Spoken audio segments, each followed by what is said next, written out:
What it do? Shouts out to everybody that download our podcast. We appreciate it a whole lot.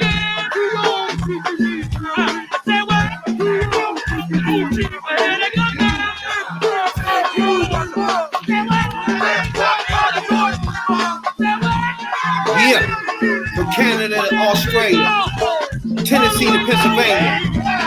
We appreciate you a whole lot. Coast to coast, worldwide. Download our podcast. We appreciate you a whole lot.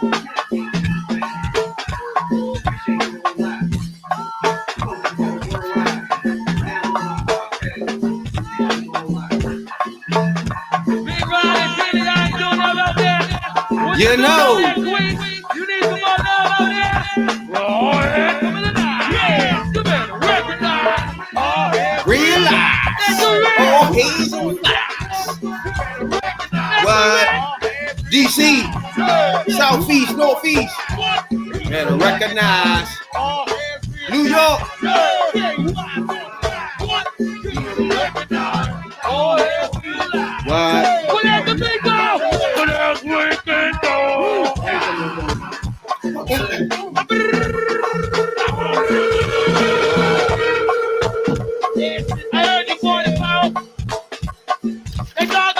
Yeah. What?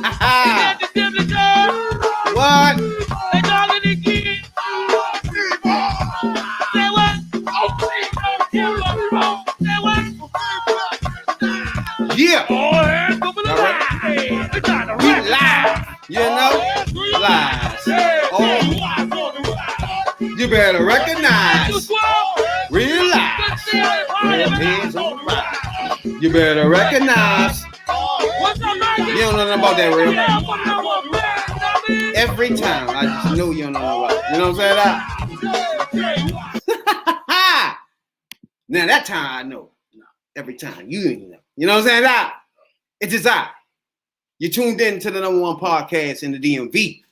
I am your host, your late night supervisor, dope dealer extraordinaire, DC's own, Rad, B.I.D. Jones. That's Rabbit for your internet foods. To the left and right of me, as usual, my podcast partners, Radical Real and OnlyFans J. This is T3P. Now, even though we stamped out the pandemic, stamped out the political crisis that we was in, we still got a problem with politicians overall, you know. But through it all, we managed to get 9,100 down plays on our podcast, 150 videos on YouTube. I'm black, I'm proud. You know what I'm saying? I love the black ladies. Healthy, happy, and free for me. You know what I'm saying? What it do? Talk to me, huh? Talk to me. What's going on, Jay? What you been up to, Jay? Not much, getting to this 9 to 5 shit. You know, working a little overtime a little bit. And trying to get a little bit of the summer money. That'll help. Get that summer money. That's my first time hearing that shit called summer money. Summer madness. Summer madness. You know what I'm saying? The summer funds. Hey, it's going to be a different summer because everything is busting open. You know what I'm saying, Doc? Yep, and I got a fishing trip coming up next week. Uh-oh. See what I'm saying? You got the fishing trips. What you think, Red? What you got going on, Red? Same shit that we did. You know how it be out here, dog. Stress life. Just chilling. Maxing and relaxing. Maxing and relaxing? Yeah, got to hear a story today. Oh, yeah, FYI, people. Nobody wants to hear your stories of why you don't want to wear your mask. Nobody gives a fuck. Don't nobody care? Nobody give a fuck. I got to say that for the public. For all the retail workers, we don't give a fuck. As long as you obey the rules, we don't care. So as long as you do what? As long as you obey the rules, we don't care. Oh, obey the rules. Yeah, you got to obey the rules. You ain't got to have no mask on. You got to put fucking gloves on, clean your fucking hands. Wash your fucking hands before you touch shit. That's the rule. You know that. Stop trying to be sneaky. Stop trying to talk a hole out here. We don't want to kill all that. All we there for is to make sure you put gloves on. Sanitize Pretty your much. hands, sir. That's it. Every day you coming in with that speech, I don't give a fuck. What's the breathing for though, Jay? You know? Yeah, y'all stop being trifling. What is the breathing in the thing? What's going on? You have an asthma attack over that motherfucker? You said what happened? What's going on over there? You breathing like a motherfucker in the mic. Nah, that's not it. Like that nigga was going up a hill or something, bro. Like that nigga was running up a hill. Nah, What the fuck? Nah, that wasn't. He said what me. Hell, so what's going on, Hunter, player? Chill. You know, relax. Wine. Fine. Is he eating breast milk or what? No, he slowly. They told him he had to get on the infamy. For real? Yeah, so you get some boob and infamy. A little boob. Yeah, a little bit. You get a little teeny boob. I say you get a little boob. You know what I'm saying? Yeah, I think he's starting hard food now. I think he's starting with solid. You send us eat, you be like, yo, what's up? Drop something. You know? I gotta stop eating that cereal over there while I'm sitting here, nigga. Hey, he's starting to look. He's like, what's wrong with you? Okay. Yeah, he can turn over a little bit. He almost got it. He don't know he got to turn his whole head over. Once he do that, he be Gucci. You know what I'm saying? He getting there though. Yeah, he halfway do it, and he get tired. But You know? on my side, you know what I'm saying? He ain't get it all the way over. You know, as long as you can balance his head, once you do that. Probably to begin once you can balance your head, man. Oh yeah, best believe it. Mm-hmm. That point on, we doing a lot of things. You know? We're gonna have y'all screaming every 2 minutes. What do you do? Come over here. Once the head start rising, like, oh, come back over this side. You know, like, you're doing too much. Yeah, that's why I ain't starting no. You good. Yeah, we want up. And one, she 14. We're already teaching her how to drive. Yeah, you gotta get that little jail. You see how I drive? How's that? Teaching her, how old is it? She'll be 15 in a few months. So we're getting her prepared. So as soon as she turns 15, I think it's 15, 6 months, I think, where they could get their license. But as soon as she get her license, that's game over. Game over, you know what I'm saying? How you teaching her though? What you doing to teach her how to drive though? What y'all doing? Y'all backing up? Y'all driving around the city? What y'all doing? Redskins pocket what? We go over at Arcade Stadium and shit, driving around, you know. The famous spot to learn how to drive Exactly. is Arcade. That's the spot where everybody go. Arcade Stadium, yo. I think that show about to both about to sell though, because I know next year they're about to tear down stadium. Yeah, Sell. yeah. But that's where you teach everybody how to drive though, for sure. Yeah, that's been years. And sometimes, you know, she do good on the street. You weren't scared? He said sometimes Nah. she do the Don't be street. lying. You hold tight. No, Yeah, you do. I don't do no. I don't know. Because what that does, it don't relaxes her when she drives. If I do 1 2 hours. Yeah, be over the top. Yeah, you yeah. know, Yeah. she'd be panicking, and I don't want her to do that. Yeah, you're right. You're right. Because I know some people that taught their kids how to drive. Me, Yeah, every 5 minutes. Oh, stop. Oh, You hey. look. It's like anybody that's getting taught like that, they're gonna be like, man, I don't want you teaching. Fuck that shit. Man. I find somebody else. Fuck this shit. You're doing too much. Yeah, I don't know why they just don't go to school. I don't like the school shit is a waste of time. No, it ain't driving. You can teach them motherfucker how to drive. Remember, you Like gotta you said, he went to RFK. That's plenty of open space to teach them how to drive. The only issue you're going to have is that if you drive on the street, other drivers around her is not going to be patient. You know, That's the problem. Yeah, you don't need to go on the street till a month and a half later. yeah, Right. you're feeling caught. You should be able to pass the test before you hit the street, for real. Well, we've been teaching her since last year. What you do is go where they go on a route for the test. Whatever route that is, you take her on that. See, the thing about that is they moved the testing plot from Brentwood Yeah. to Kenwood.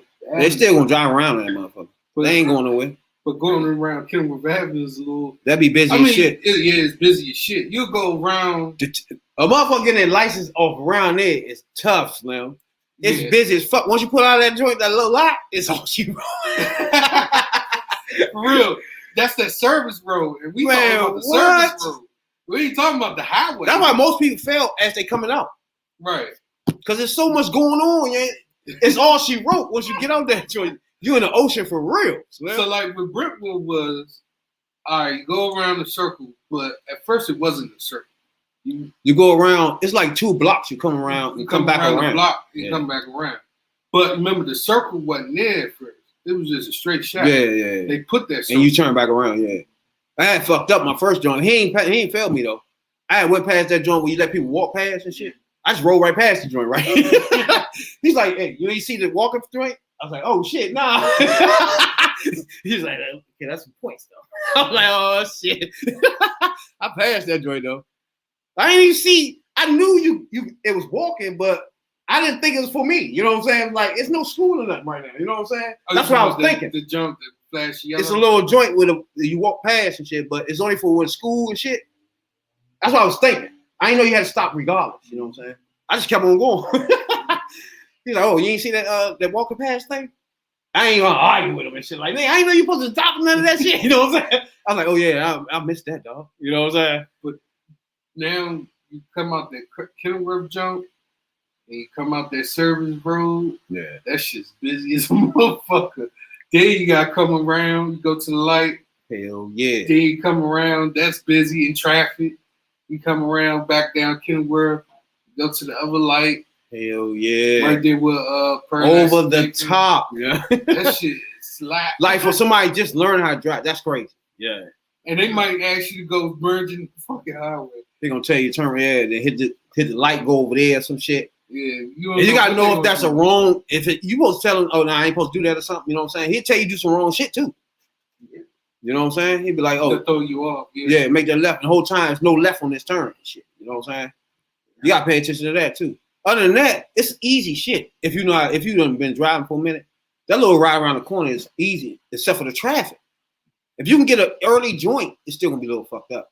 But not as bad as 3 o'clock and 4 o'clock. Good God Almighty. That's good God Almighty. Woo! You will fail, nigga. It'd be more 18-wheelers around. There's no other choice but failing on that one, so fuck that. It'd be a lot of 18-wheelers, dirt truck. When you first come out, it's so many cars going this way and that way. It's just so fucked up for a new driver. You know what I'm saying? So they don't require y'all to send them to school? Not in DC. Oh, okay. Yeah, Maryland, I know you got to go to school. I think Maryland, you got to go to school. Maryland. I don't see no point in school though. That's the point. I You don't get that. learn what your parents don't teach you. And the problem is with that. There ain't a whole lot to drive. It's not a whole bunch of things with 18 people got to teach you and shit. You know what I'm saying? And see the thing about DC, their driving schools probably like about $100, $80. Maryland, the whole school, this, that, and the third, that shit's like $350 or $400. That's a lot. That's why you know what I'm saying. It's a privilege. Yeah. Yeah, you gotta buy that motherfucker. You got past that and then past the Yeah. There's a lot going on in Maryland's Maryland. on harder. It is harder in Maryland. You got to 3-point turn. No, they ain't doing all that in DC. Oh, DC. Once you come back, if you bring your ass back through that traffic, you got your license, motherfucker. But they brought back the parallel parking. But the back parking joint will they fuck you up just brought too. that back last week. You ain't had to do that at first, yeah. Yeah, you ain't had to do that. I found that funny because in DC, that's all you do is parallel park. Yeah, I'm talking about back and park into the spot. They ain't do that no more. Now they doing it. Yeah, they doing That's it. the toughest part. No, you know. The backing up into a perfect spot is going to fail you every time. Your mirror set. That's what new people, that mirrors are the hardest part. I know. That's what I said. That the whole class is 3 weeks to learn how to set your mirror. And then DC. Once you do that, you pretty much can see it. You don't know how to 3 do that. weeks though? 3 weeks to set your mirror. God damn. You like this. Yeah, you got to make sure it's right. Be looking. That's crazy. You said I'm wrong. You maybe make that left hand turn. You're like, I can't see. Automatic see. Take your hand off the wheel. Whether they got that little driving car where they can control it from the other side. Yeah. That happened to me before. Take your hands off your wheel, sir. You go that joint back and was right. I was like, dang, that's embarrassing. The instructor said, I know you wasn't driving. He said, you think I turned too good. I said, man, that's fucked up. Yeah. In the back of the bus, everybody got their license, I ain't get my shit. That's crazy. I literally ain't get my license until I was like 11 cars deep. Then I got my license shit. I ain't had my license for like 7 years now. I ain't had my license that long. I just drove around all these years with no license and buying cars. Just crazy stuff. You look back on it like, nigga, what you thinking about? You know, you tripping, you know? But it just took me so long to get a license. I didn't even think about license and shit. I didn't even ever want no license. You know what I'm saying? I ain't seen no need for it either. I was a bus and train forever. And I was like, fuck that. She started in the wrong either. That subway shit is cute when you're 18, 17, 16. Yeah. You get to kiss her, and she get off her station at Howard Shaw. You got to go all the way to West Side. Yes, indeed. Like, well, man, there's a better way out here. There's a better way. When I used to catch Metro, I used to be like, man, it'd be too hot. Oh my God. It'd be too cold in the wintertime. I was like, man, fuck this. Sticking cheese on a bus. You know I could do subways better than buses, right? I could do subway better than buses. Yeah, because bus is just the fucking worst. First, you stopping every 2 fucking minutes. I need to get where I'm going, first of all, yeah. If we keep stopping every 2 minutes, you be mad as shit when niggas be pulling the thing, ting. You're like, God damn it, nigga, I'm trying to. Fuck around, you be hoping nobody touch that joint. You trying to get over there, but ting, fuck. Hurry up, get off, nigga. People on the bus be tripping. You know, them motherfuckers PTSDs. And oh my bipolar. God.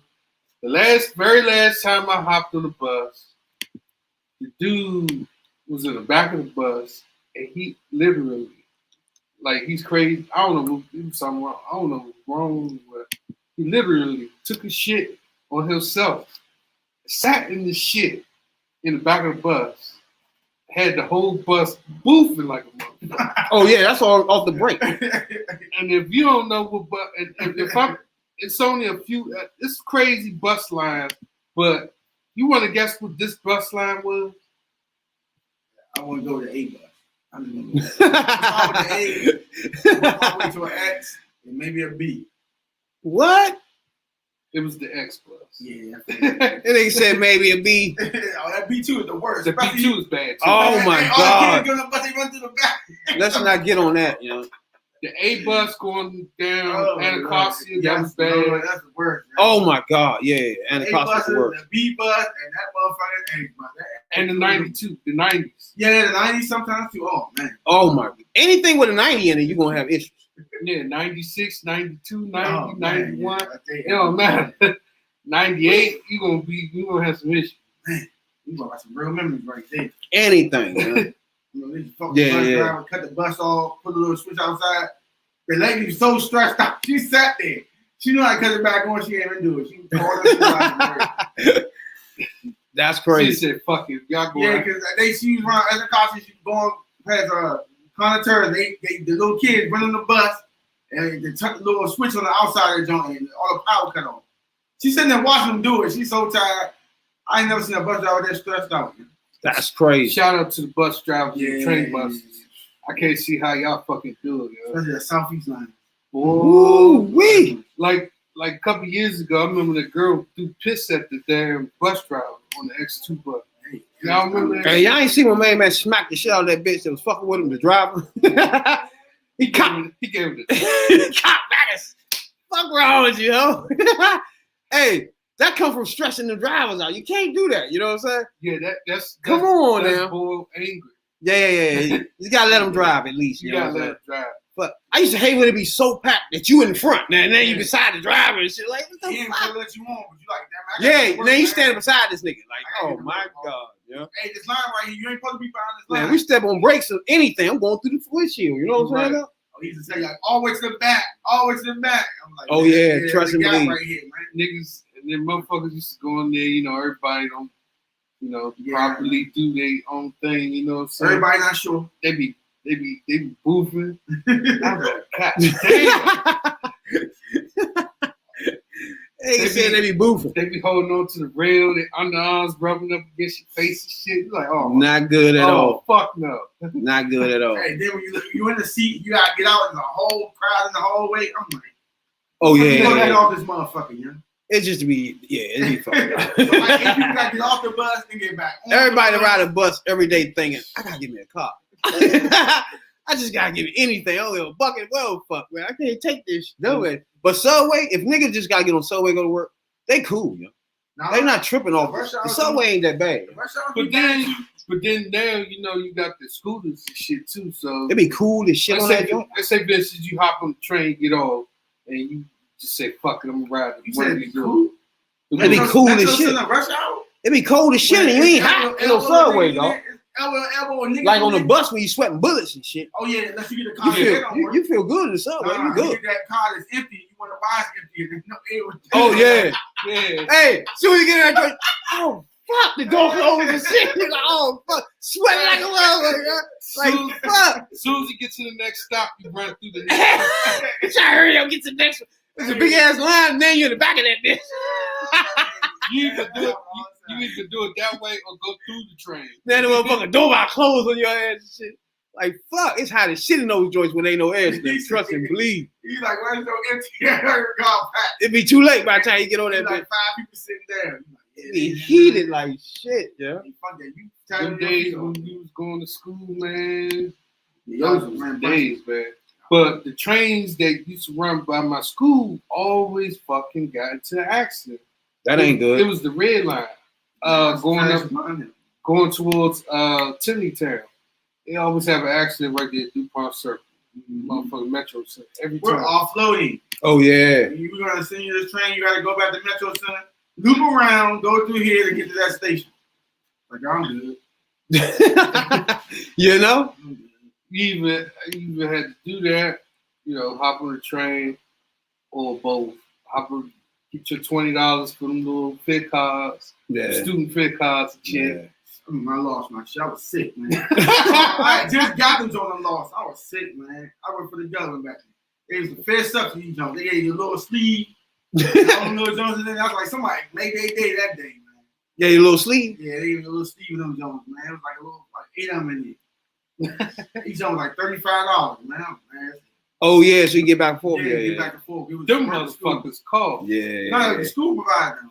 At first, you know, at first they was cheap, and then they started raising the prices on the jokes. I was like, God damn. I know, yeah. They was over the top of that shit. Then I heard, you know, I mean, I've been driving for some years, but then I heard they started transferring to the smart trip. Shit. That's easy too. That's easy when you got a smart trip to hit the jump. Mm-hmm. You're fair paid because you don't want to carry cash. At all. I don't think motherfuckers carry cash like that. I used to carry it too until everybody's like, why do I carry cash? Oh, I keep my shit in my sock. I don't know. I just love that shit. You know what I'm saying? I used to keep mine in my car. I do. I'm an ex-dope dealer, so Then it's hard to break some things. And then there'll be no discount for cash. I'm like, man, Oh, hell no. use my card. Everything charge you for your car. You get your money, they charge. Yeah. Use the motherfucker at service spot, they charge. Everything they charge you, use the card. When you throw that cash at them, you know, Hey, if you're new here, this is a podcast for 9 to 5ers, average Joes. We get that take on all trending topics, sports, wrestling, whatever. And we get that, we call that the third perspective. You know what I'm saying, dog? Third perspective. Now, today we got a special guest coming on later on today. You know what I'm saying? A retired U.S. Marshal. You know what I'm saying, dog?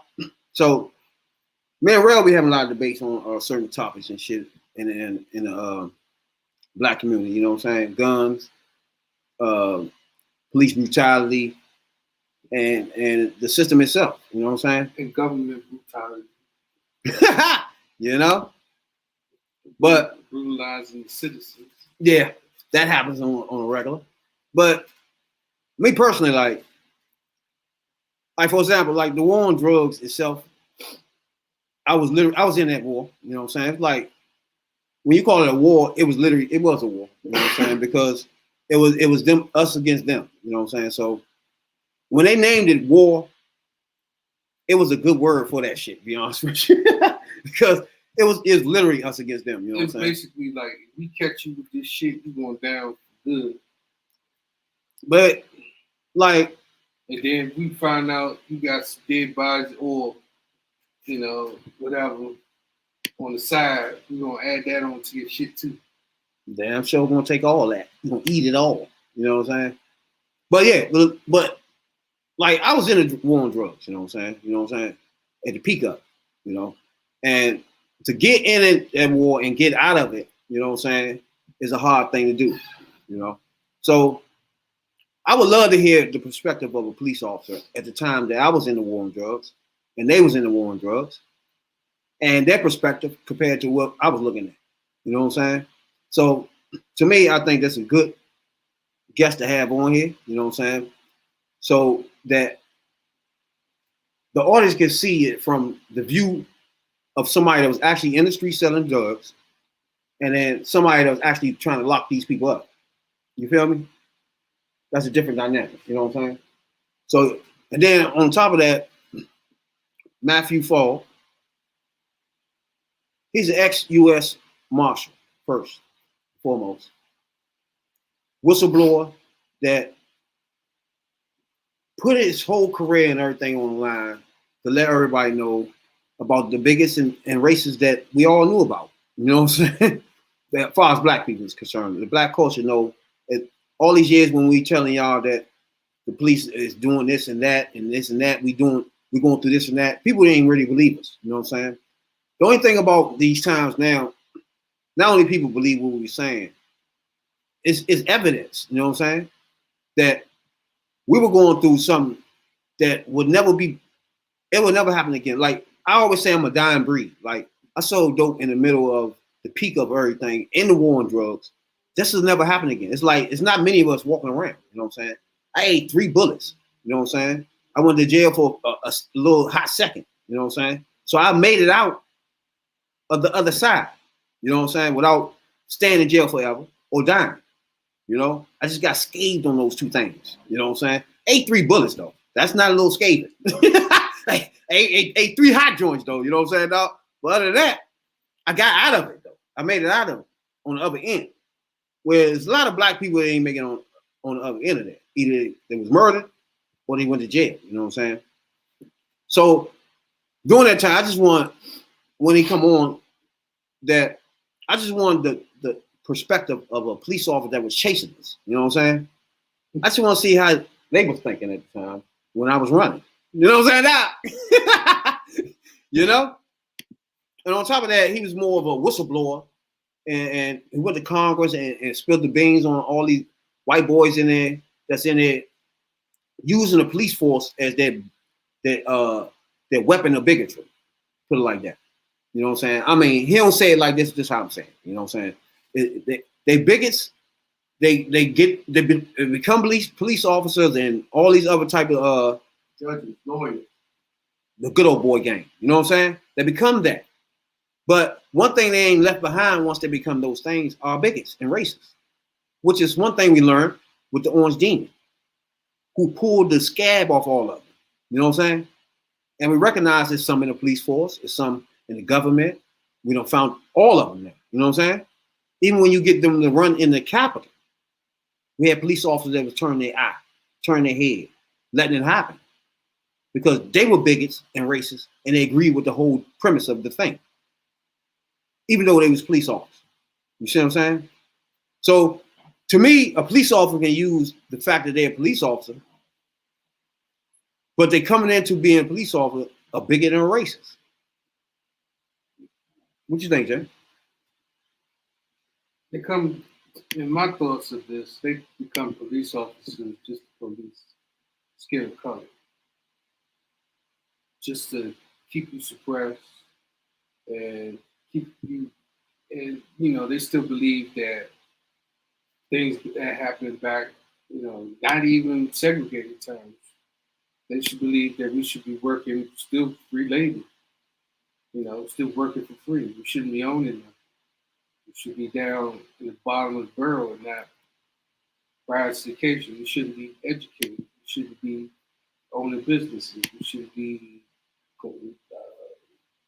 walking freely, so to speak. We shouldn't use the bathroom they should be using. we should be shitting and pissing on ourselves. You know? Basically. But, and I see that the government is trying hard right now to turn back the hands of clock time. Like, as we now speak, you know, I heard some things about the government today. They talking about, well, some of them said something about the voter suppression they was talking about. And some of the Democrats said that they don't want this country to further divide. So they just gonna leave it alone. I was like, what? Again. So it's like, we tried to do the system way, but then it's time to do something else now. And they keep trying to suppress the suppressed. You know what I'm saying? Real? Yeah, well, that's all my thoughts on this. You know what I'm saying? A system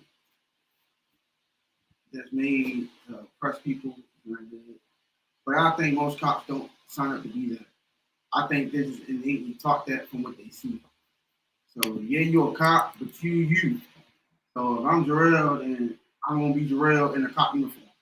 So if I'm racist or biased, that's gonna carry over whether you expect it to or not. And that's how a lot of police are. So they're Daryl, whatever, whoever they are in real life, that's them.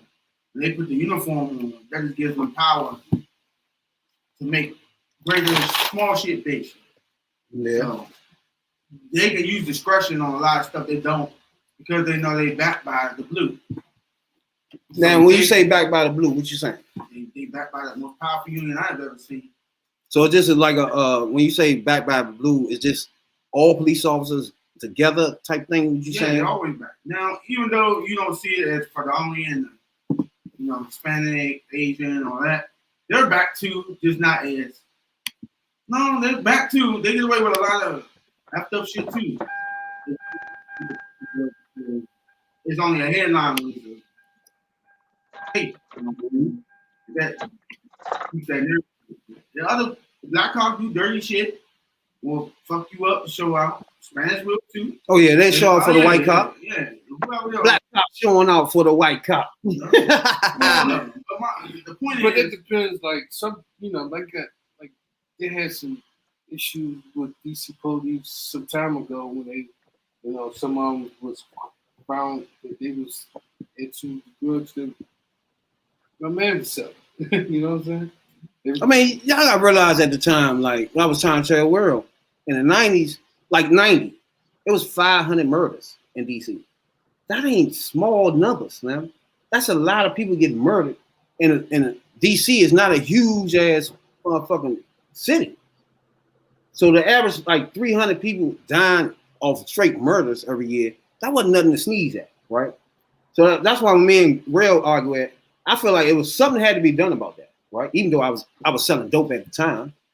But 365 looking back on it, if something had to be done where you can't have 500 people being murdered in DC, dog, in 1 year. And it's 365 days in a year. It's just crazy. So it's almost double the days of the year when you think about it. Exactly.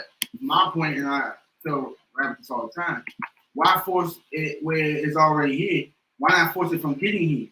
That's where your effort should have been doubled at. That's where the stricter penalty should have been at. The motherfucker know you're getting life for sneaking it in here.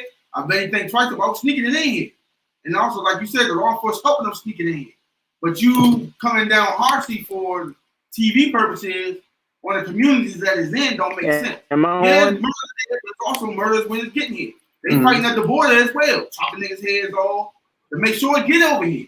Now, if you send the military there and send all the people there to stop it from getting here and put some bombs down in them holes and everything they dug to get across this border, use the infrared shit from the satellites to see where all the tunnels are at. You know what I'm saying? Use the resources where they need to be at.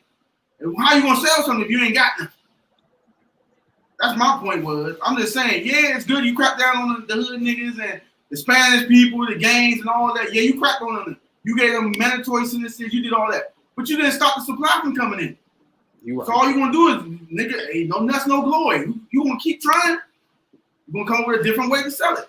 Now it's back. Hey, can I speak? So what I want to do now, I want to bring on Matthew Fogg. He's an author. He was the only male to be in the national board member. The first vice president elected to the Black in Government big. Now, I want to get more into this big BIG thing where he did in the government. With I kind of like the idea, but I just want him to expand on what is that. He's a former U.S. Marshal, a volunteer, and a shop steward. You know what I'm saying, dog? Something that I did. Then we got that in common, right there. We shop stewards. You know what I'm saying, dog? You know? He had a science degree in criminal justice administration. Now, he tracked down 300 America's most wanted. You know what I'm saying, dog? Rape, child molesters, murderers, the whole nine. You know what I'm saying, dog? So, and also he went to Congress to the whistleblower on the bigots that we talking about, the racists that we talking about that's in the police force. Now, Rail called it what do you call it? Good old boy blue gang or something. The blue boy gang. Wall of silence. So I'm gonna introduce him. I'm gonna let him come on now. And this is Dr. Matthew Fogg. Don't forget author too. You know what I'm saying? I want to stress that because Black people write books too. You know what I'm saying? Doc?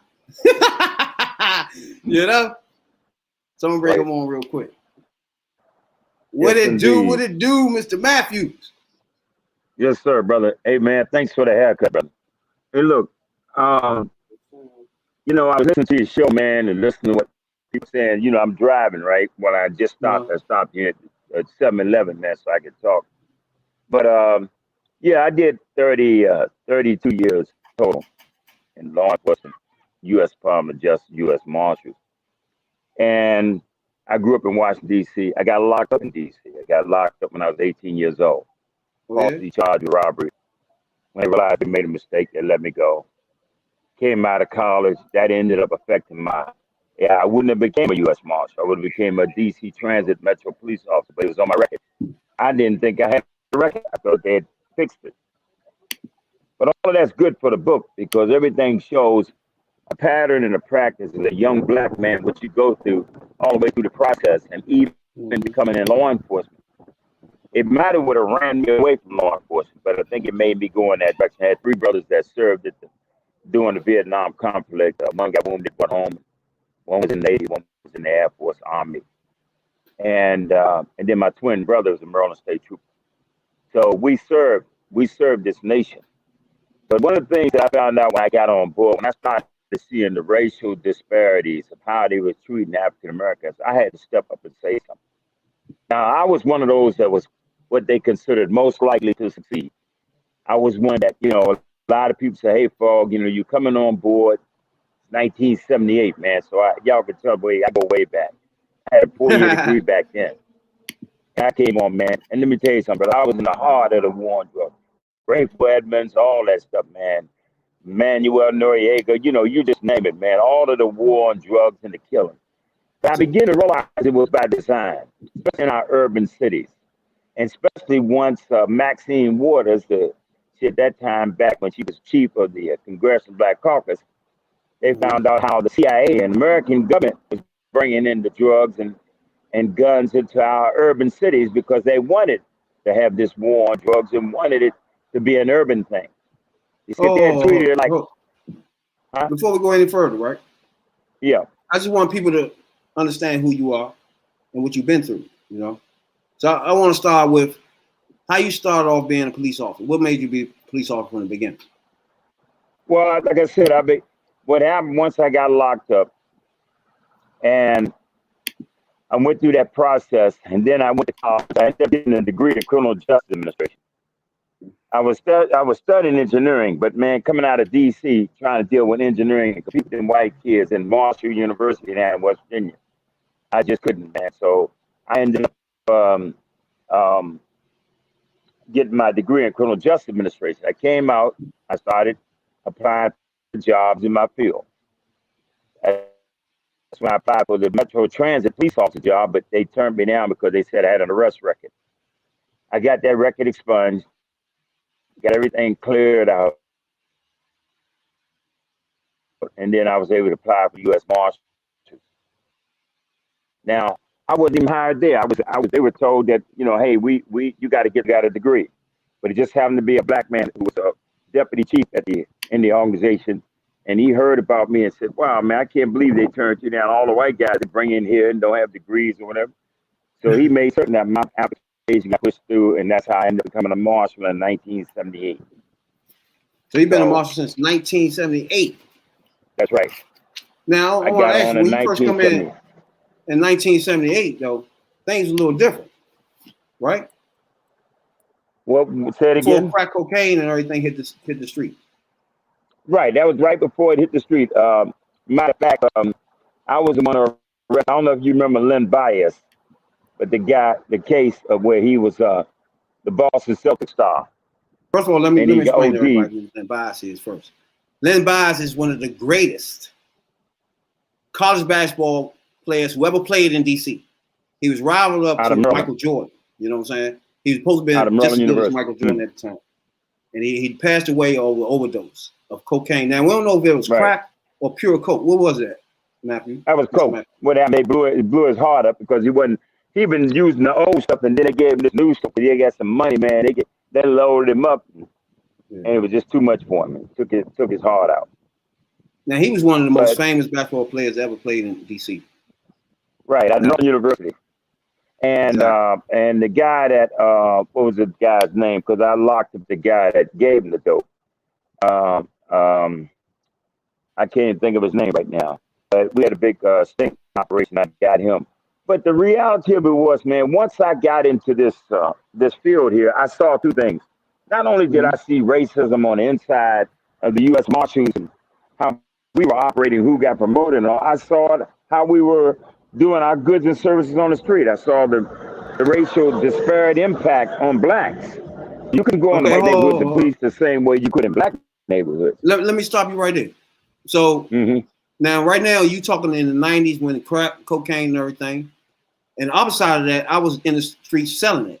So if I'm selling it and you was in the streets locking people up as far as the war on drugs, right? Right. And what you're saying is once you got involved in the war on drugs, you start realizing that police officers were geared towards black people more, right? Right. The criminal justice system, locking folks up, putting them behind bars and all that was all geared towards going after African Americans. The white folks was violating the drug laws just as much, but they was really throwing the black folks in prison and building this huge prison industrial complex, one of the largest in the world. Back in, we as black officers were just as complicit in that as the white officers were. Yeah. Until I, in my book I talk about, I said I was on the road to Damascus. I mean, I don't know if you guys know the story of Paul, but he was Saul before he became Paul. And when he was Saul, he was like a U.S. Marshal for the Roman Empire. His job was to track down runaway Christians and people like that. Anybody that spoke out against the Roman Empire, his job was to go get them. Well, that's what my job was to do, working for the U.S. Department of Justice, the U.S. Marshal. But one day, God showed me, said, look here, I didn't bring you in that job just to go after those who they told you to go after. He said, I want you to turn on those who commissioned you. And that's when I thought I was 7 years into my job. That's when I decided to make the change. So let me ask you this. Let me ask you. When you say they was geared, their policies for black men, are you saying most of their energy was geared towards putting most of y'all resources in the black neighborhoods? That's exactly right. The urban areas. That's right. All right. The drugs was about going after African Americans. It wasn't about going after white folks. And we had went after white folks the same way, which they had the best stuff, and they used it way more than blacks did. Had we gone after white folks the same way we did the blacks, they would have ended the war on drugs. They wouldn't have came out with no 3 strikes you're out and crack cocaine and all that and crack versus powder. All that stuff was racist. And the bottom line was we all knew it as black officers. We began to see it, but everybody was afraid to speak out or do anything about it because it was drawing good salaries, seasoned stuff, making good money and all of that. And they didn't want to fight against it. I said, no, I'm not here to go after my own. And so I was one of those that stood out. And once I did that, I became like, now I was just ostracized. Now they was like gunning for me. So let me tell you, Now, my history with the police, I don't like police. You know what I'm saying? Right. But I do appreciate you being a police officer and then spilling the beans, telling them how these bigots are working with the badges. You know what I'm saying? So that I gotta appreciate from you off the break. You know what I'm saying? Then you put your whole career on the line to do that. That's exactly right. And my life. You know that's my career, my life. They killed my black partner. I put my life on the line for this. I was gonna ask you, after you did that, was your life threatened or your family threatened? Or? Oh heck yeah. Yeah, man. I mean, man, let me tell you something. I look at a barrel of several guns in my career. I shouldn't be talking to you right now. God just wasn't my time to go. And, you know, it just, not only was I going after some pretty violent, I went after some pretty violent dudes, man. Guys that'll mess you up, man. And so there were some people we took off the street that deserved to be off the street. But this whole war on drugs, just going after the little small guys, throwing guys in prison for 5, 10, 20 years, destroying their life. Taking them, knowing they got babies and children that they need to support, then those kids got to raise themselves. So it was a orchestrated paradigm to get blacks to do what they did to our communities. And when I started seeing that, I started speaking out. Like, look, when I was working for DEA, they sent me over and had me cross-designated working over in DEA, Drug Enforcement. And my job was supposed to go over there and go after the fugitives that DEA created, but also I had a group where I could go after drug violators ourselves. But once I had a white manager, I never get it, man. He told me, he said, FOGG, he said, look, if y'all go into them white neighborhoods, affluent neighborhoods like Springfield, Virginia, Potomac, places like that where the drugs are, we informants that knew Silver Spring. Where there's Silver Spring and Silver Spring, anywhere where it was predominantly white. We had a lot of informants that knew where the drugs was coming in those areas. We wanted to go over there and kick their doors in and throw flashbangs and do all that crazy stuff you see on Law and Order and TV.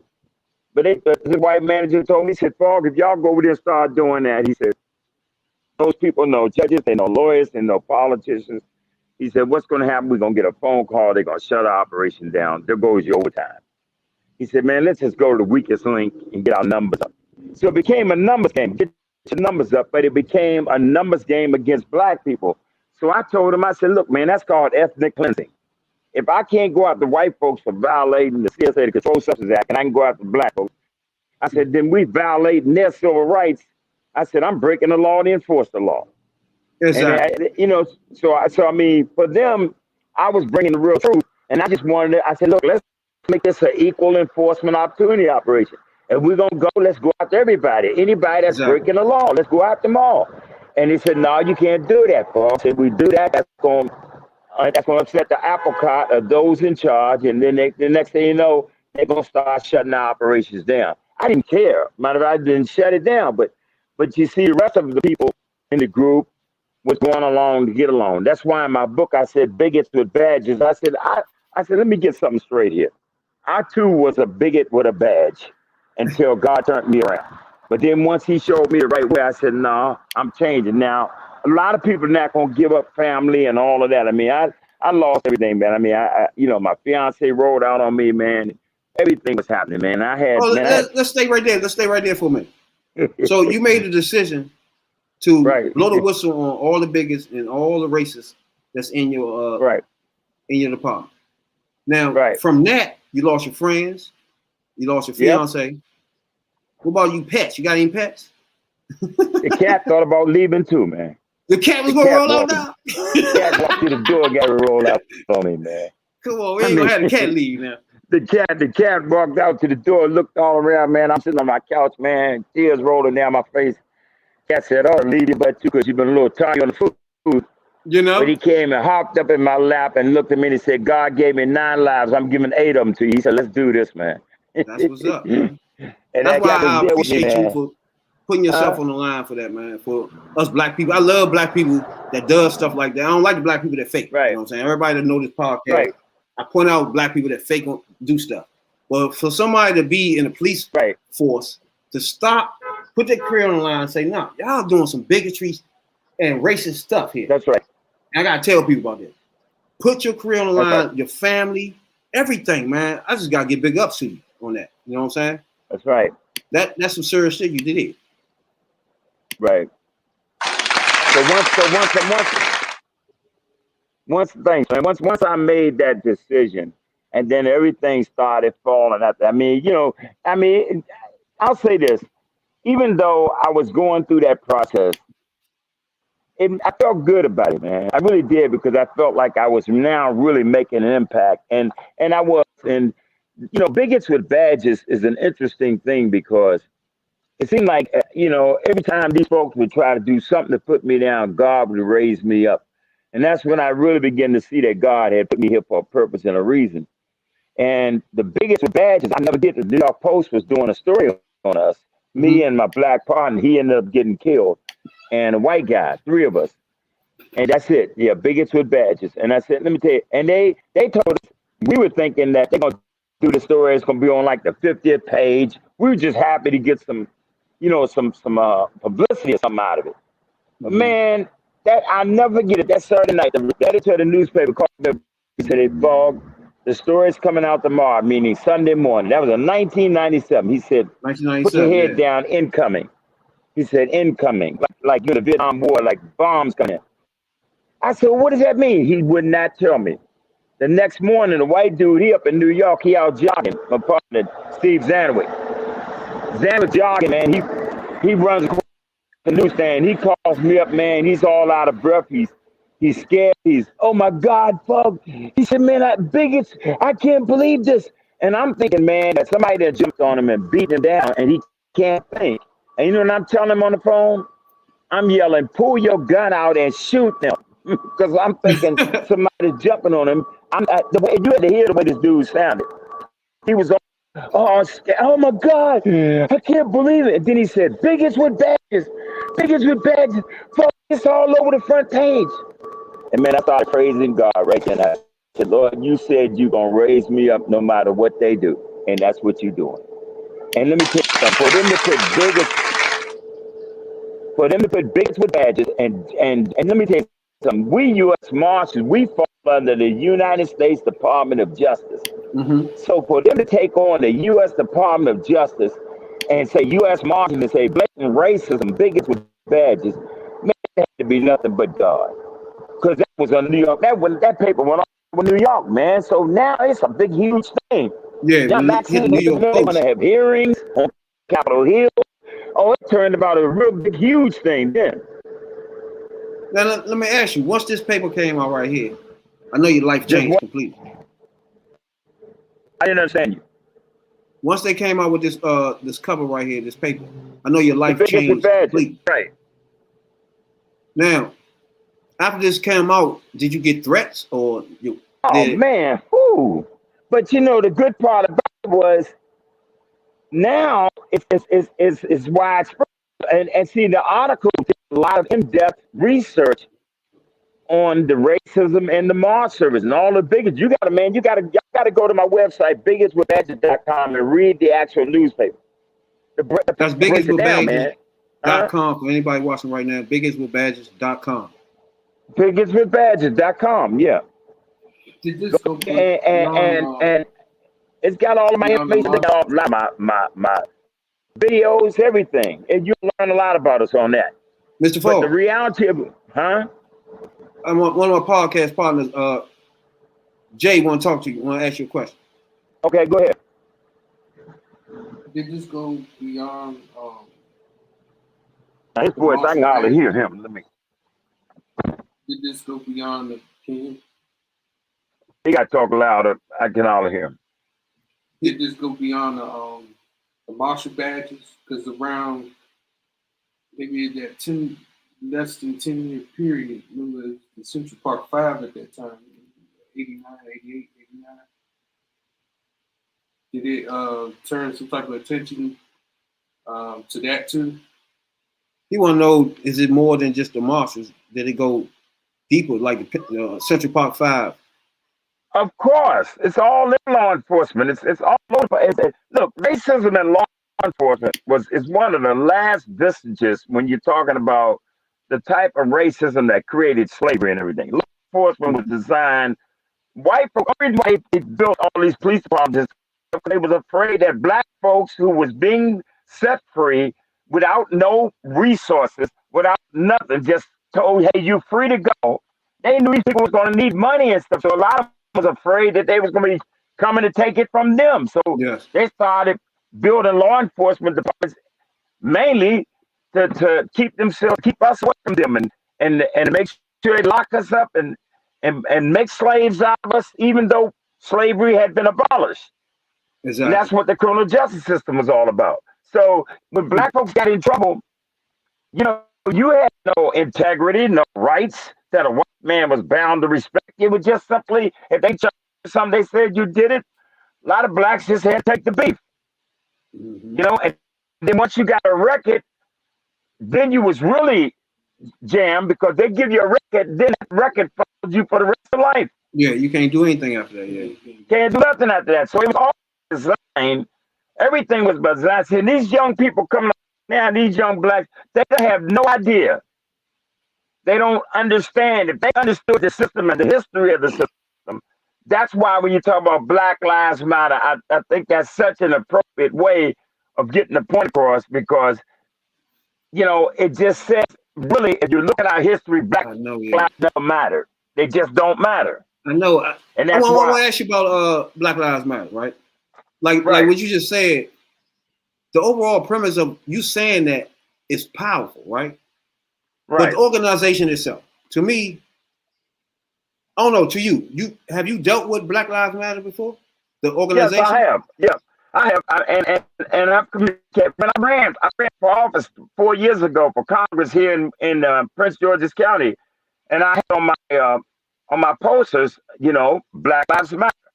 And a lot of people like, oh, none of you would put that on there because that might take away from your getting Your votes. white vote. That didn't matter to me. It didn't matter. I wanted people to understand that the reality of our system has been to take the black man and put that knee on his neck.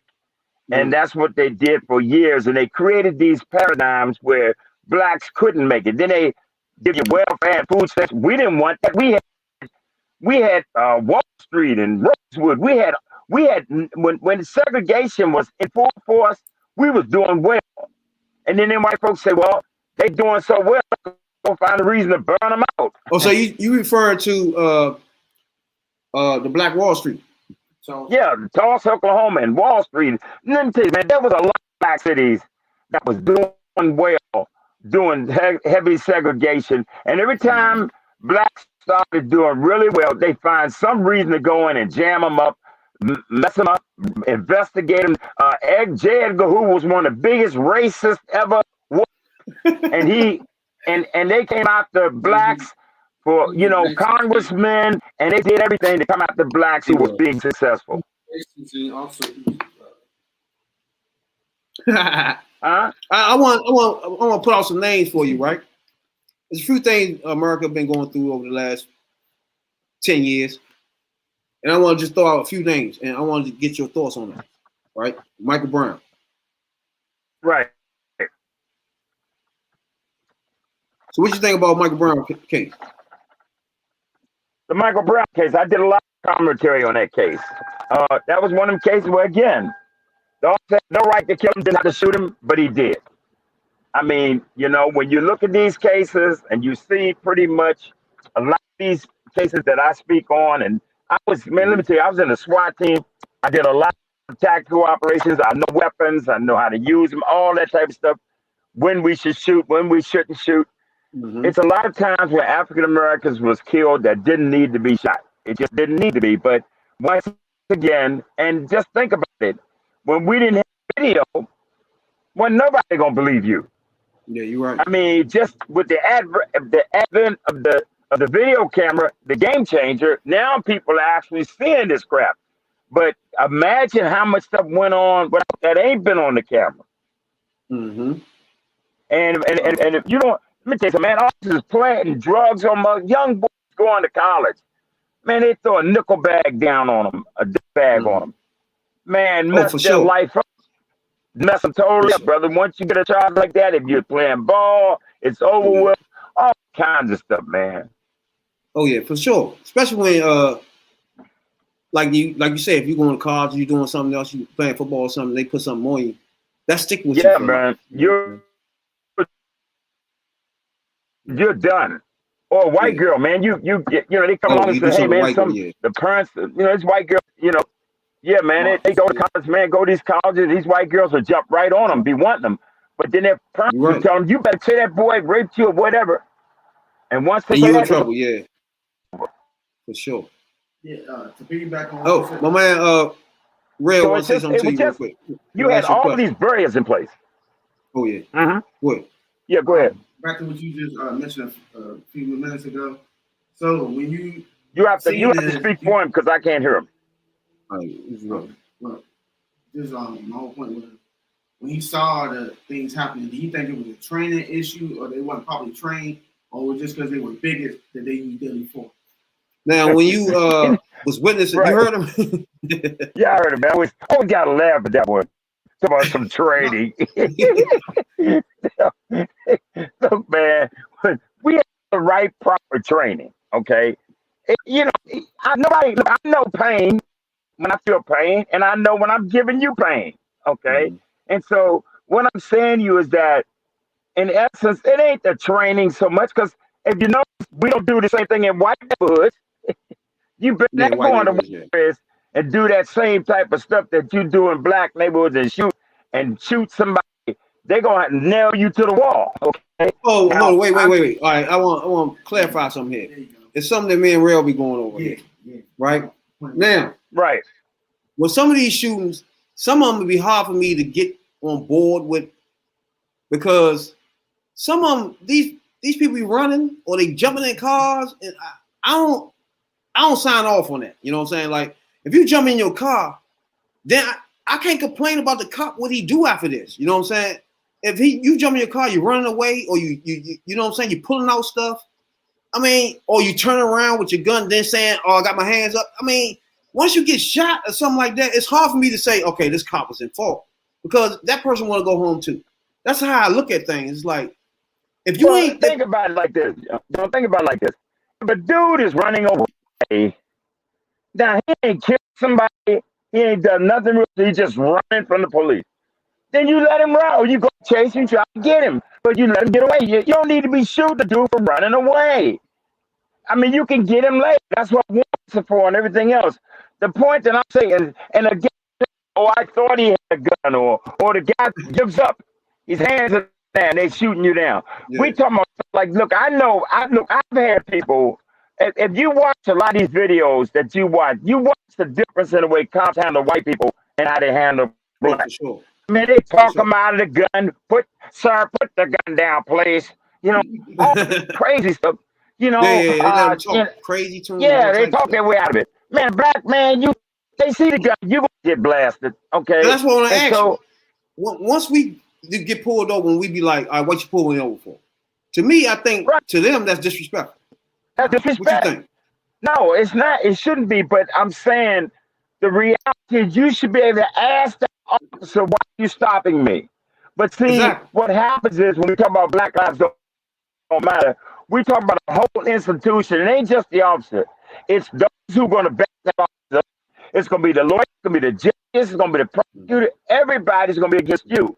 So Yeah. a lot of guys just learn early on when the cop pulls them over. Cop say, "Can we search a car for them?" Dude say, "Yeah, go ahead, man, search my car." The dude know if he tell the cop, "No, you can't search my car," they're gonna hold him. He might try to get to work or something. They're gonna bring the dog in. The dog's nickname is Alert. That mug will alert the deodorizer, okay? He gonna learn anything, okay? So, we got proper car. We can search the car. Yeah. Now, you That's can't break the dog on the stand and ask the dog, "Did your master tell you to alert?" yeah. That's a good point. Hold on, let's go back That's to just that a for a minute. catch-all, huh? That's a good point. Back that up for a minute. So when they come in, they got the dogs in the joint. We don't know Right. if they really sniffed something for real. That's You know what right. I'm saying? It's like they can react to anything that person makes them react to, right or wrong. Like That's those right. people on the floor. He could tap his finger on his thigh. The dog would just suddenly point. Exactly. And then The dog, after that, they can just go through your car and stuff. Yeah. right. Then he go get on the stand. He says, "Well, my dog alerted." How you gonna be able to say the dog didn't alert? You up the Exactly. creek. Now you got probable cause. Then if they go in your car, they can plant some drugs. Look what we found. Man, Yeah. It doesn't matter, brother. You got beef. That I understand. And I want to ask you about the procedures when they like when I was back in the day, I used to run, right? Like when they jump out, there used to be jump out cars. You know about those? Heck So yeah, they had man. jump I outs did a when they lot of come that. out. Hold up, about the jump outs. Who in that car? Who in the trucks? Are they U.S. Marshals or just undercover? Who are they jumping out of them trucks? Well, jump out could be any number because a lot of times we would match up with like U.S. Marshals did it more because we would set up a lot of these sting operations. So we had the resources. So we federal government. So we come in with the money. So we would deputize a lot of state and locals, and so they'd be jump outs, and so we could go. So y'all across the state. deputized them. Yes. So if you're a little, say you're a Fairfax County or DC Metropolitan Police Officer, and you come on to our task force, then you get deputized. Now you rolling with me. Now you like a U.S. Marshal. We go across state lines. We do it up, ain't no boundaries, brother. Dang. So man, let me tell you, man. When I was out there, brother, you talking about what you gonna do when they come for you and all of that. That's them days I was there, brother. and law and the music and everything. So I mean, yeah, you jump out on guys and dudes take off running and all kinds of craziness, and then you chase the guy, and if you think the guy got a gun, you shoot him, whatever. I mean, just all kinds of stuff, you know. Yeah, I got one more question for you. Go ahead. So about the shootings and stuff. Now, we have had the ties that flip on the other side. We have a guy named Muhammad Noor from Colorado who got 12 and a half years in prison for shooting a white woman. What? 12 and a half years for shooting a white woman. Right. Mm-hmm. And he said it was self-defense, but I just read an article just now that said that they're putting it under everything under review. And then you have another guy that's in PG County. I don't recall his name. I can't hear what he's saying. Huh? I'm gonna tell you. They gave him 25 years for his situation. So they were pretty swift with these two, and they take it too long with everybody else's case for some current reason. Well, what do you think that is? Is they carefully reviewing the case, or they just saying this nigga gotta go to jail since he shot this white woman? Now, I don't know if you're familiar with the case where he shot the white girl. I think at 12 years. You got 12 and a half years. 12 no and a half problem. Years. Swift justice.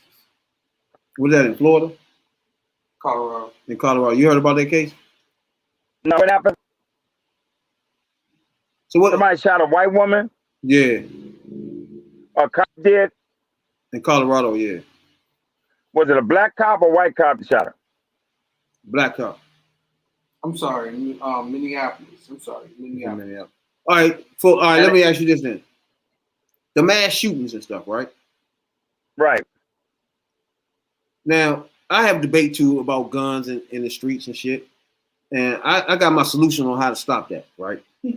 So you as a police officer, I want you to tell me what is your solutions to stop it. First, I want to tell you now, to get them off the streets, you got to stop the person that's buying them illegally, sometimes legally, and then taking them to the hood and popping their trunk. Do you agree with that? But you got another thing too. You got this thing called ghost guns. They sell them. Well, you agree on how easy it is to get in the hood with the guns? Oh yeah, man. Look, well, you got over 300 million guns, and that's a small number. You got enough guns on the street now to give every man, woman, and children, and child, every human being a gun in America, and still have some left over. Okay. What I'm saying is the cat's already out the bag, basically. America is Dodge City, okay, and that's the way other countries look at us. No other country has, gun rights like we have them. And that was all because of slavery. Yeah. White folks were scared that black folks was going to come after them. So they said, we have a right to bear arms. And they went berserk with it. And now the chickens are coming home to roost. Because now when it starts shooting into these malls, and these churches and places where they go, now it's a horrible pandemic. It's an awful thing. Well, it's been awful all along, as you were saying earlier on your show about the numbers of blacks that die in inner urban cities every year. Mm-hmm. And I mean, them numbers was crazy in New York, Chicago, LA, and Miami, and Washington, D.C. for years, but nobody gave a flip. But now all of a sudden, now these guns are showing up in these malls in Las Vegas and every place else, bombs and stuff. Now people getting kind of scared. I'm like, well, exactly. Well, for the enterprise, I said, because this is what we have done now by putting all these guns on the street. So yes, now to get the only solution that I would think is you got to have stop paying people money to turn these guns in. You know, just stop that's saying, one. hey, look, that's one solution. You know, just everybody got like a giving them buyback money type of program. Yeah, because you're not gonna, man. Let me tell you something. Americans, if you change the law and say you got to give your guns up, you have a lot of people that ain't giving their gun up. I don't care what you say. No. And you got to be clear that it's some black people that follow behind this logic themselves. You know what I'm saying? They feel like they have to have guns too. Now, oh heck yeah! Look, if your neighbor's armed and they're around you armed, you need to be armed. Yeah. I'm like I was saying, I was coming in the 90s, I was selling dope. And it was like, I wouldn't leave out the house without a pistol. It was like a period of time in my life that I always kept a gun on me. Up until the day I was shot. I was shot 3 times with the gun on. Ever since that day, I realized that ain't gonna help. You know what I'm saying? Just having a gun ain't gonna do it. You know what I'm saying? That don't stop anything. Right. I wouldn't have ate the 3 joints. And I couldn't reach my gun. And I don't even know what my gun would have done. I was still bleeding, you know what I'm saying? No. Were these cops shooting you or bad guys? No. This is me and my man getting ambushed one time in Hell of Fire. But I lost my man to rest in peace, my nigga. And then I ate 3, you know what I'm saying? But my thing is, ever since that, before that day, I felt like you have to have a gun on you all the time, right? I always kept a gun. Right. After that day, I literally haven't touched a gun since. You see what I'm saying? Really? And up until then, it was always guns for me. I was fascinated over guns. You know what I'm saying? I had to have so many of them. Had a Mac 10, had a 38, had a 45. You know what I'm saying? Man, I was trying to just collect guns. About yours, man. Yeah, I had a Luger Mac 10. My grandma gave me that joint before she passed away, though. But that's another story. You know what I'm saying? She loved the pounds. You know what I'm saying? Right. You know. But I want to ask you about tasers, though. When we had the incident where the lady mistaked a gun for a taser. You remember that incident? Right. Now I want to ask you, taser. Go ahead. Well, see, the thing is this. I did a thing about tasers about 10 years ago with Amnesty International, maybe about 15 years. Amnesty International, I was on the board. And then there was some other shootings in reference to tasers. And I said, listen, they should not make a taser with a trigger squeeze. Because what? But it looks like a gun, but you got to squeeze the trigger. I got you. They should not have a trigger squeeze on a taser. They should have a button or something like that. Because because I can see how you in a melee, a lot of stuff is going on, and you forget, and you think you got your gun in your hand, or you think you got your taser in your hand, you got a gun. Because you got a trigger squeeze. So it should be different from the gun squeezing the trigger on taser. It should be a different. Right. Yeah, it should not be a trigger squeeze. It should just be a button that you push, like a little box, and you push a little button. Completely different from the gun, but not no trigger squeeze. Yeah, it should be way different than the gun because you know the lady said she thought she had her taser, and she was young taser. Right now, I mean, you know, technically. You learn what I always say in law enforcement. Like they sent, for example, because I was in all kinds of SWAT and improvised. They sent me to bomb school, and while we was learning how to disarm bombs, we was also learning how to make a bomb. How to make a bomb. So what's my point? The same way with law enforcement. If you're learning how to enforce law, you're also learning how to break the law. Exactly. Okay. You're learning how to get away with crime, vet you, and all this to make sure that you're a good person, that you aren't predisposed. You cannot be overtaken by crime.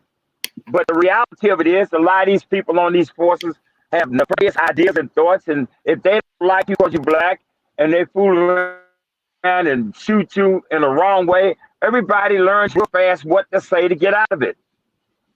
You learn how to protect yourself, and that's what you learn in the process. Now, somebody's showing me a picture here. What is this picture? A gun? That's Maxine Waters when she was showing the gun and the tape. Oh, I can't see it. Yeah, that's Maxine Waters. Now, you familiar with Maxine? You ever work with her? Oh yeah. That's right. Yeah, man, that's right. Look, let me tell you something. Maxine, right after the Bigots with Badges came out, Maxine Waters gave us hearings. When you go to my website, you're gonna see 3 guys, a white guy in the middle, 2 black guys. I'm on one side and the brother's on the other side. That brother gets killed. All 3 of us have filed discrimination complaints. All 3 of us are placed in danger. I shouldn't be talking to you right now. I should have gotten killed on a stakeout. But the reality was Maxine Waters gave us hearings, and that picture was from the hearings, because what we was, after that Bigots with Badges thing came out, she decided to have hearings, bring FBI, Secret Service, all the black federal DEA, everybody had, that was alleging race discrimination internally. She brought us all in to testify. That's my girl. So we had, that's my girl there. Right, she was chairwoman of the Congressional Black Caucus. But let me show you something. Let me show you how politics work. Now, she brought us in, and we testified and talked about how they was mistreating us and all other stuff that we were talking about. Man, let me tell you something. Our agencies came out there like it was no tomorrow when we left after that testimony. And everybody got fired. It must have been about 15 to 20, but all of us got fired. Later on, they just messed us up. Now, I didn't think God always had his hands around me, so I was able to always escape certain things, even though they was trying to kill me and mess me up. But the brother in the picture, he gets killed. Somebody your partner passed away, right? The black guy, he got somebody ran his car off the road and broke his neck. The white dude, same with him. Like they put a gun in his chest. So all 3 hours together on the whistle blowing. Yeah, all 3 of us had blown the whistle. Was talking about discrimination. All 3 of us. And partner, he passed away. Your partner passed away, or he was killed. Yes, he died. Yeah, he died from the car accident. But I'm saying that in reality, man, the police are coming out here, PG County. I guess they not coming up to me because I'm over here on the side. But anyway, man, y'all look, if y'all see me get tased and beat, fuck that, he's a macho. They be beating out, nobody looking. But anyway, man, what I was saying was Maxine Waters had these hearings.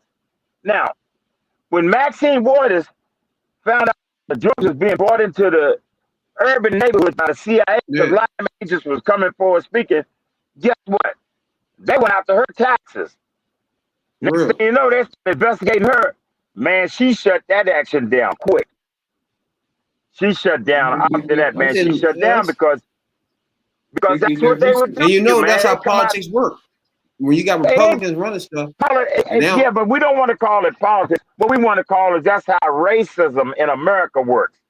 That's what it is. It ain't politics. That's how racism works. Yeah, that's how racism works in America, because what happens is people will say, oh, that's politics. No, hell no. Politics is different from being a bigot, a racist. That ain't politics. That's just straight up satanic.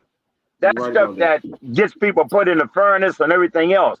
So all I'm saying to you is that that's what we're doing. We're dealing with a country that's still very divided, very racist. And now you're seeing it come out. It's always been there, but it's just that once this guy Trump became president, he just emboldened these people. Say, y'all don't have to wear hoods anymore. Just let them know who you are. You ain't got to put a hood on your head. Get all that. The hood was so that they could, the night riders, so they could be a judge during the day, and at nighttime they hang you. They string you up. Now, before you That's leave, what the hood was for. before you leave, me personally, like I told you, I was in a war on drugs, right? But most of my things, I'll be the one the solution to stuff. You know what I'm saying? I don't be one nothing to Right. just, you know. So before you leave, I want you to first explain to us what's big. You're the president of Big, right? Blacks in Government. No, I was the president of the Heritage Chapter, not the national president. But Blacks in Government is a non-government organization, even though it's made up of a lot of government people. And it's So supposed to Big have is been a, blacks in government. yeah, big. That's the acronym, big. Blacks in Government. And you can go to bignet.org or just go look up Blacks in Government, Google it, and you'll pull it up. But the reality, what it was designed to do, it came about in 1976. Yeah, yes. Oh man, yeah, was it 76? I want to say 76. And 75, 76.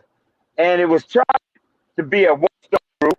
Most of these black, any group you hear, National Black Police Association, NAACP, Yeah.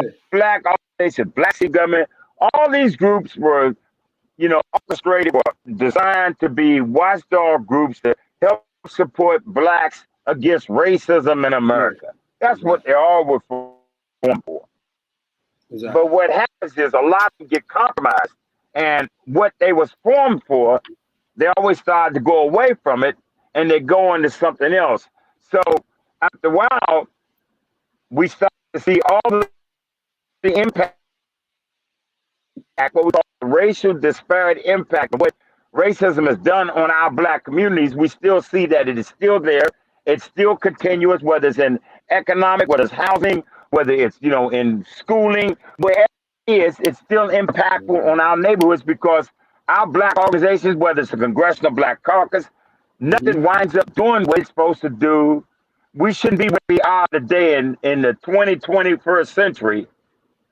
We should be where we are because of all of these groups that we had, our black groups that was supposed to be groups that were advocating for equal justice. So that's the reason why. But that Blacks in Government was an organization that was set up and was formed to be a watchdog group that advocate for blacks who work in the federal, state, and local government to make sure they're not being discriminated against, and all the other things that we end up having to deal with. That's what's up. Man, I want to appreciate you for stopping past. Man, before you leave, I already know you volunteered for 911, 9/11. Did what? You volunteered when 9/11 happened, didn't you?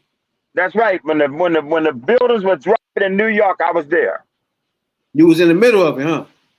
I was Talk to me about that.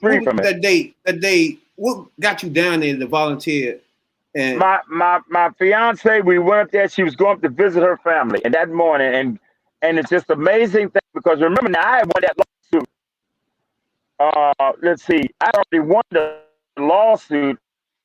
I went to federal court and won the largest ever lawsuit, $4 million lawsuit against the U.S. Department of Justice for race discrimination, and the jury found that the whole U.S. Marshal was a racial hostile environment for all African Americans. That was in '98. Then, of course, in 2001 is when 9/11 occurred. The job at that time, I was waiting on appeal because the government was trying to appeal the case.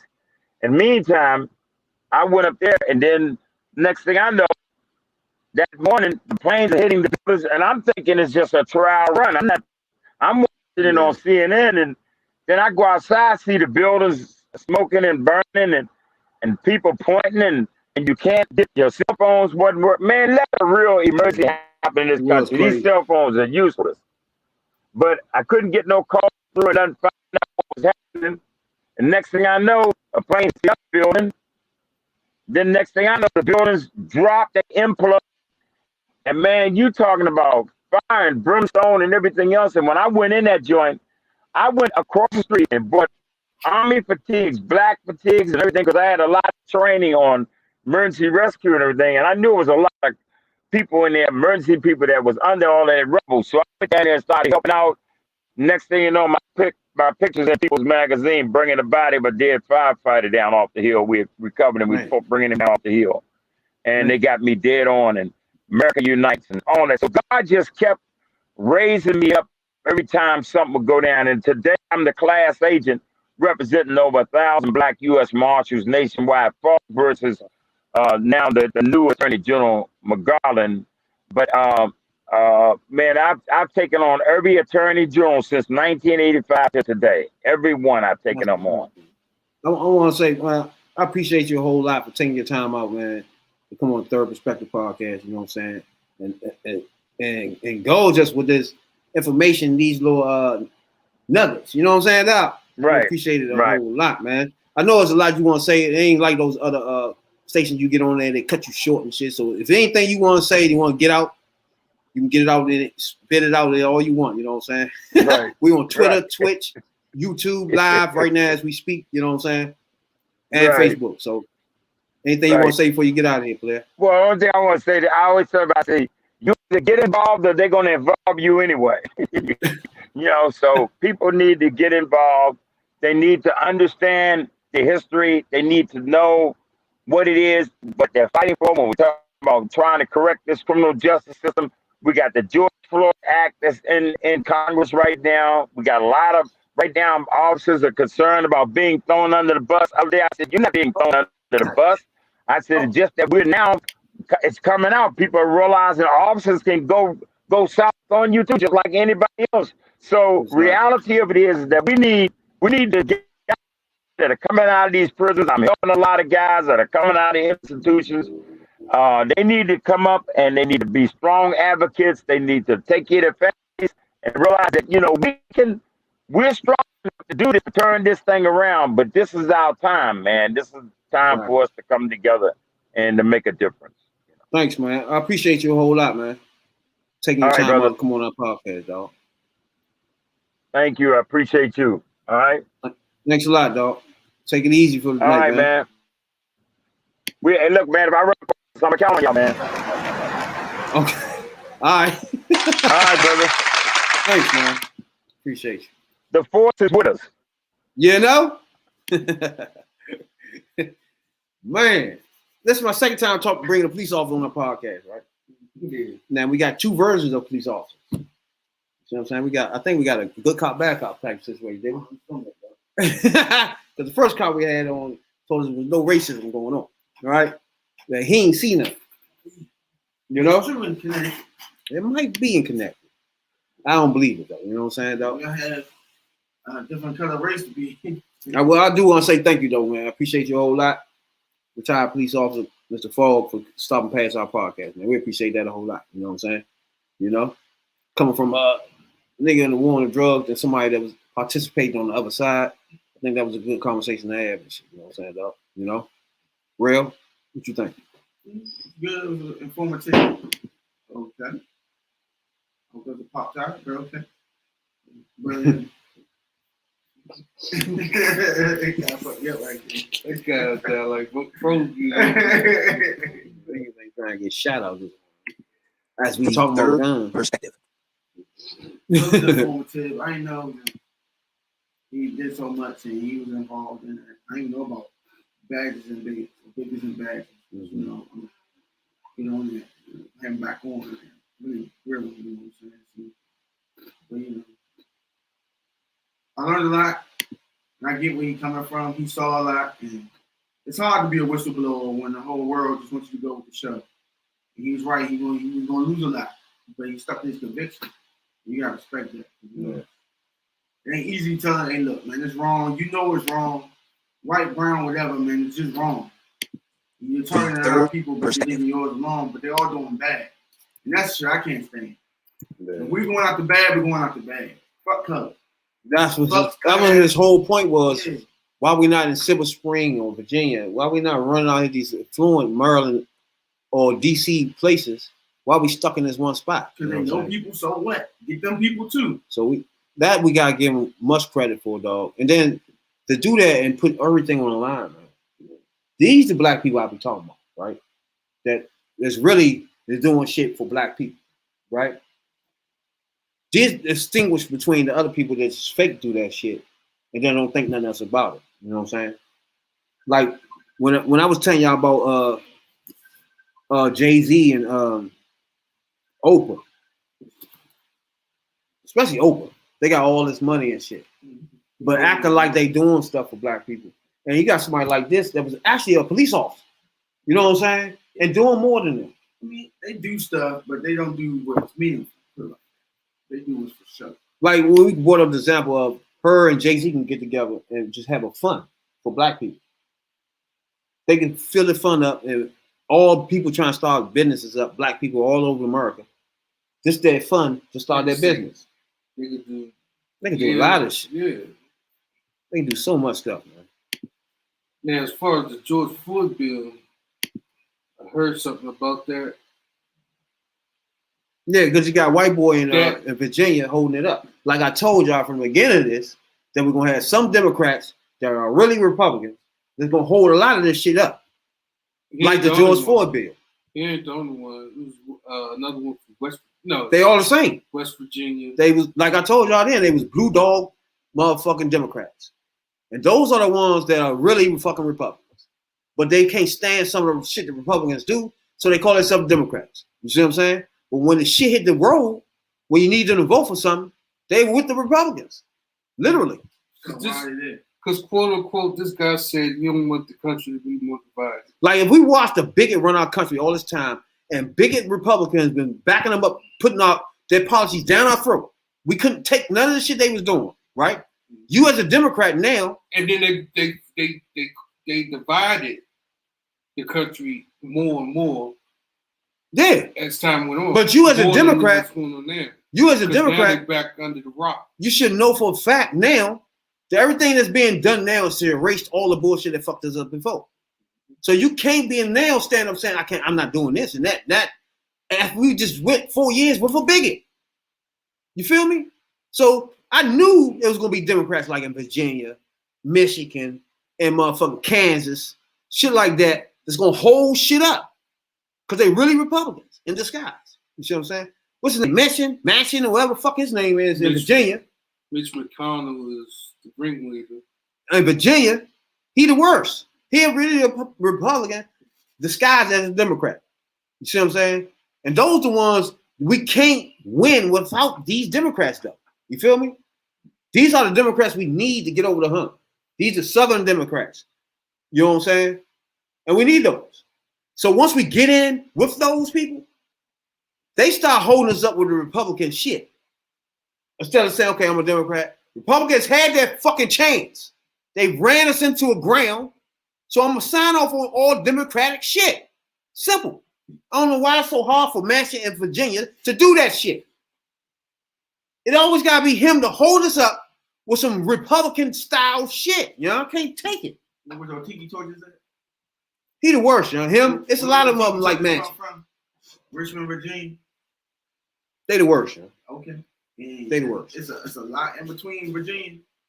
When you get the Newport News, you know what I'm saying? Because you got to remember the Congress filled up with and Polk is in Jamestown, Virginia. Just because it's Virginia don't mean some of these districts it's not bigoted. You know what I'm saying? They bigoted and racist as fuck. And I can't stand black people that fake and shit. Like a Jay-Z, right? He give motherfucking the owner of New England Patriots. Hey, what do you buy this nigga? A Benz? Why? That's the key thing is why. But look, why you buying him a Benz? Him and Meek Mills posting this shit on their Instagram thinking that shit is cute. But we can erase this motherfucker, put Pharrell Williams in front of there, and clap for him because he is donating money for low income schools and in low income programs in his state. Now I'm gonna give him applause, but right, he ain't doing making it worse. Of like I've been saying you before, you can't be bringing charter schools in without fixing the public schools. So if he call himself doing shit for the inner city, he's doing low income stuff. But he it's a charter school though. You have to pay for it. This is my point. I don't like that shit. Like for example, we said he doing that. That's cool. You gotta applaud that. But when you say I'm gonna give you the first year tuition free, that means you gotta pay for the rest of this. So you're getting us in there, but then we stuck. Now we have to pay for something. That's why I don't like. I think public schools. He should have invested in public schools. No. All the things you're doing there, you could do there. Science. You can put all the computers you want in that motherfucker. In public school. Why you gotta build a whole nother building, call it charter school, and put all that fancy shit in there? Why you doing that? You say he's unhappy with the public school. There you go. Exactly. Why you don't put the money in there? Why I gotta go to something separate now? That then they gotta pay you. That's bullshit to me. That's not doing nothing to me at all. That's not doing nothing but giving black people another bill. The fuck out of here. But you gotta applaud them for trying. But what you tried is some bullshit. Period.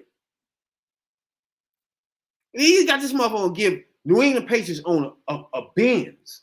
That money right there, what you could have done with that, real?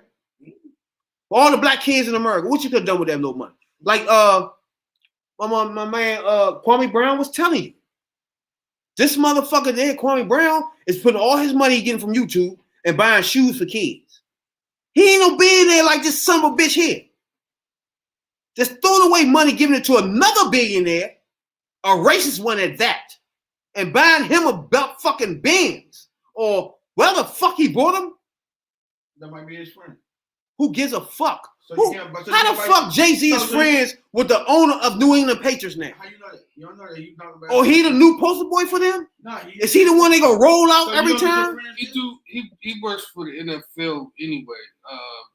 For the entertainment. You section. buying this bitch ass nigga a Benz? What is that for?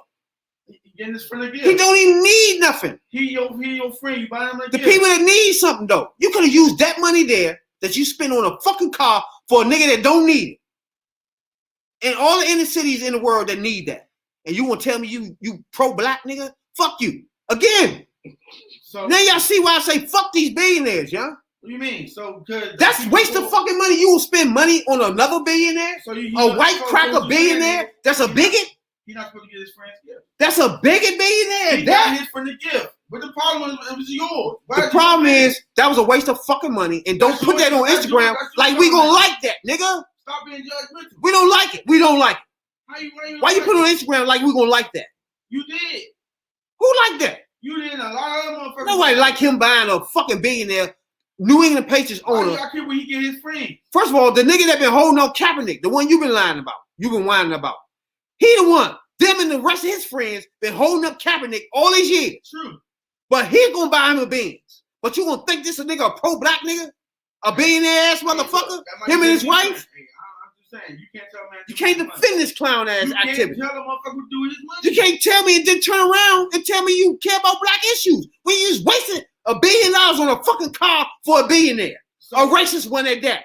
So you telling me people Fuck out of here. So black people money should give all their money away to black people don't have money? Don't waste it on billionaires like that. And then turn around and tell me you care about poor black people. It's supposed to give their money away to people who don't have money. Yeah. The black people that don't have money. Yeah. Okay. Pretty much, yeah. That's You what put they it you put it in a castle for me. A billionaire is set for their life. They don't have to spend another dime or waste another dime on nothing. They're gonna live. But see how you put Not it. giving your motherfucking money away. That's how you stay at being Jay? You spend it all, you're gonna be broke. If you're a billionaire, you don't have to worry about nothing for the rest of your kids' life and their kids' life. So now we're talking about money that you wasted now, really. You're giving it to another billionaire. So that's already a waste. Then you bought him a car. So that's an all over the top waste. He not even gonna need this bullshit you gave him. But guarantee that money you spent on that car was needed in all inner cities in Chicago, DC, wherever the fuck you want to pick out, nigga. So he's fuck trying out to of solve all black issues in the world. That money right there should have done it. So he's supposed to take care of all black people, make sure No. they're all good. No, ain't nobody say that. Because he got $1 billion. Who said that? You saying that? I'm telling you, that money right there. Santa Claus, being black, Yeah, pretty much. You being a Santa Claus to a motherfucker that don't need you to be Santa Claus for him. What you wasting your money on that for? So you telling me you can't get your friend a gift? You, Jay-Z, we done gave you all our fucking money, the black culture. That's what made you the billionaire, you bitch. You and your wife. And you gonna use that money we gave you and give it to a cracker, racist, billionaire and buy him a fucking car and think that's cute and put it on your Instagram. Fuck you. I see what he's saying, though. He basically saying that Jay-Z pops up firsthand black issues this, black issues that. Yes, indeed. Then the owner of Patriots was one of the main ones that kept Kaepernick down. And you buy him a fucking car. Him a bid. There's no excuse for that, you bitch. None of it. No, you can't even get on TV and tell me anything. At all. You or your wife. You billionaire bitches. You ain't doing shit for the black community, but talking. Like Kwame said. How you know just that? running your fucking mouth. How you know he ain't That's all you doing. How you know he ain't donated to What that? he doing? You know, he was real deep with your man Obama. He gave a lot of Man, money to fuck Obama. him. All right, then. So, Fuck him, his wife, You can't control another man Oprah. with his money. everybody, and the motherfucker that do the movies was him. Fuck all up. The movie man that wore a dress. That world say no. Tyler Perry. All these billionaire bitches, they'll fucking get together and take care of the black community on a lot of different topics. Easy, but by their fucking self on money that they wasted on crackers buying them cars. That's what I'm talking about, real. So when they go broke trying to help the black community. Why they gonna go broke buying this clown a car? That's what you should have been worried about. Helping the black community, then we're gonna take care of them. So I'm gonna go back to the car again. Did he go broke buying this cracker a car? Nope. So it shouldn't worry about him going broke putting some money into the public schools, motherfucker, in New York. How about DC public schools? Build those up instead of buying some fucking charter joints. So now we got to pay for that as Negroes. Fuck you. That's how I feel about that. You know what I'm saying? Quotes that article. But you do know if you donate money to the public schools, they decide how it's going to go. No. So I can say I wanted to go to these poor schools. No. They don't give it to the poor schools. If you was to donate money They for public schools, that's where it's going to go. If you, motherfucker, billionaire, what's this nigga name? Him and his wife was to get on TV like they always fucking do for anything else and say, hey, we donating such and such to all communities in America. You want to hear something else that's damaging? It should show up. You want to hear something else that's damaging? Said the same thing about FEMA. It said the FEMA, you know, the people that help people. Oh, well, they supposed to. Yeah, I know what you're talking about. They said FEMA donates their money the way they want to too. Yeah. And the way that they help people is they help whites first. Oh, that's in everything, yeah. So they help everything, and if you colored, they're not gonna help. Just like help you last. Well, you gotta jump through more hoops to get it, and this is what rather keep missing. Just because you donate the money to the schools, don't mean they're gonna use it on the schools that need it. What else they gonna do? So they can use it to better. No. You telling me right now? Oh, you can't tell me. Hold on. You telling me? So real, what you just said is gonna put me in this point. Your PPP loans. I'm still waiting for mine. I signed up for that bitch in May last year. They have you hope. I haven't got nothing. They have you jumping through hoops for what? It ain't no hoops. They ain't even calling me. It's just nothing. Everybody else get the PPP, and I'm just sitting here. And who got it first? Chris Roth. People with money. Donald Trump Hotel. All them motherfuckers got that. Lakers got it. Oprah probably got the shit too. They ain't saying shit. Tom Brady got it. Jay-Z probably got the shit. For real. All these motherfuckers got that PPP loan. That's where the money went. So why did they have you jumping through hoops for you to get your PPP? But the billionaires to get the shit the next day in their account. They already got all the fucking money. So we got Oprah and what's his name? Tyler Perry. You got Jay-Z. You got the birthday body boy. Him and his he got his loan too. Kim Kardashian and them. So let's just take them and don't even talk about nobody else. These people right here was to put a fund together to take care of black issues. That wouldn't help us? No. A fund that they keep putting money into to help black communities, boys and girls clubs around America, the schools, the public schools. Like that's not run by them. What you mean? A charter school they can dictate. They can't dictate a public school. You can't dictate. Go to the board, the school board. You don't want to dictate. You want to have the teachers paid well, and you want the motherfucking joint fixed up good. If you put money into that, that's where it's going. It's not gonna go there. You can get all the money in the world. They still want to decide the budget. Nah, if it's going in. They're not gonna do it. They're gonna get a surplus. No. If Oprah, motherfucking Tyler Perry, Jay-Z was standing in press conference today and say we sending 1.2 billion along all inner city boys and girl club and public schools. What? 1.2. Nationwide? Huh? Nationwide? Yes. That's not doing nothing. Now maybe if you do a certain state or two. See, the thing is, Are you serious? It's not doing nothing. $1.2 billion on all inner cities won't do nothing. Nothing. You know what I mean? tripping. Nothing is what they doing now, motherfucker.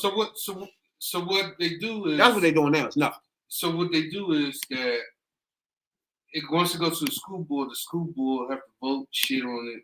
That's why shit don't get done because it goes to the government. Nobody is doing that. What I'm telling you, though, the state government. Nobody is saying that. If you write checks to public schools, that's where it's going. Period. Yeah, but it ain't gonna be used for what you want it to be used for. What you mean? They use it for what they use it in their discretion. Like what? Whatever. If you're not paying the teachers, if you're not paying the teachers or rebuilding the schools, what else you gonna be doing?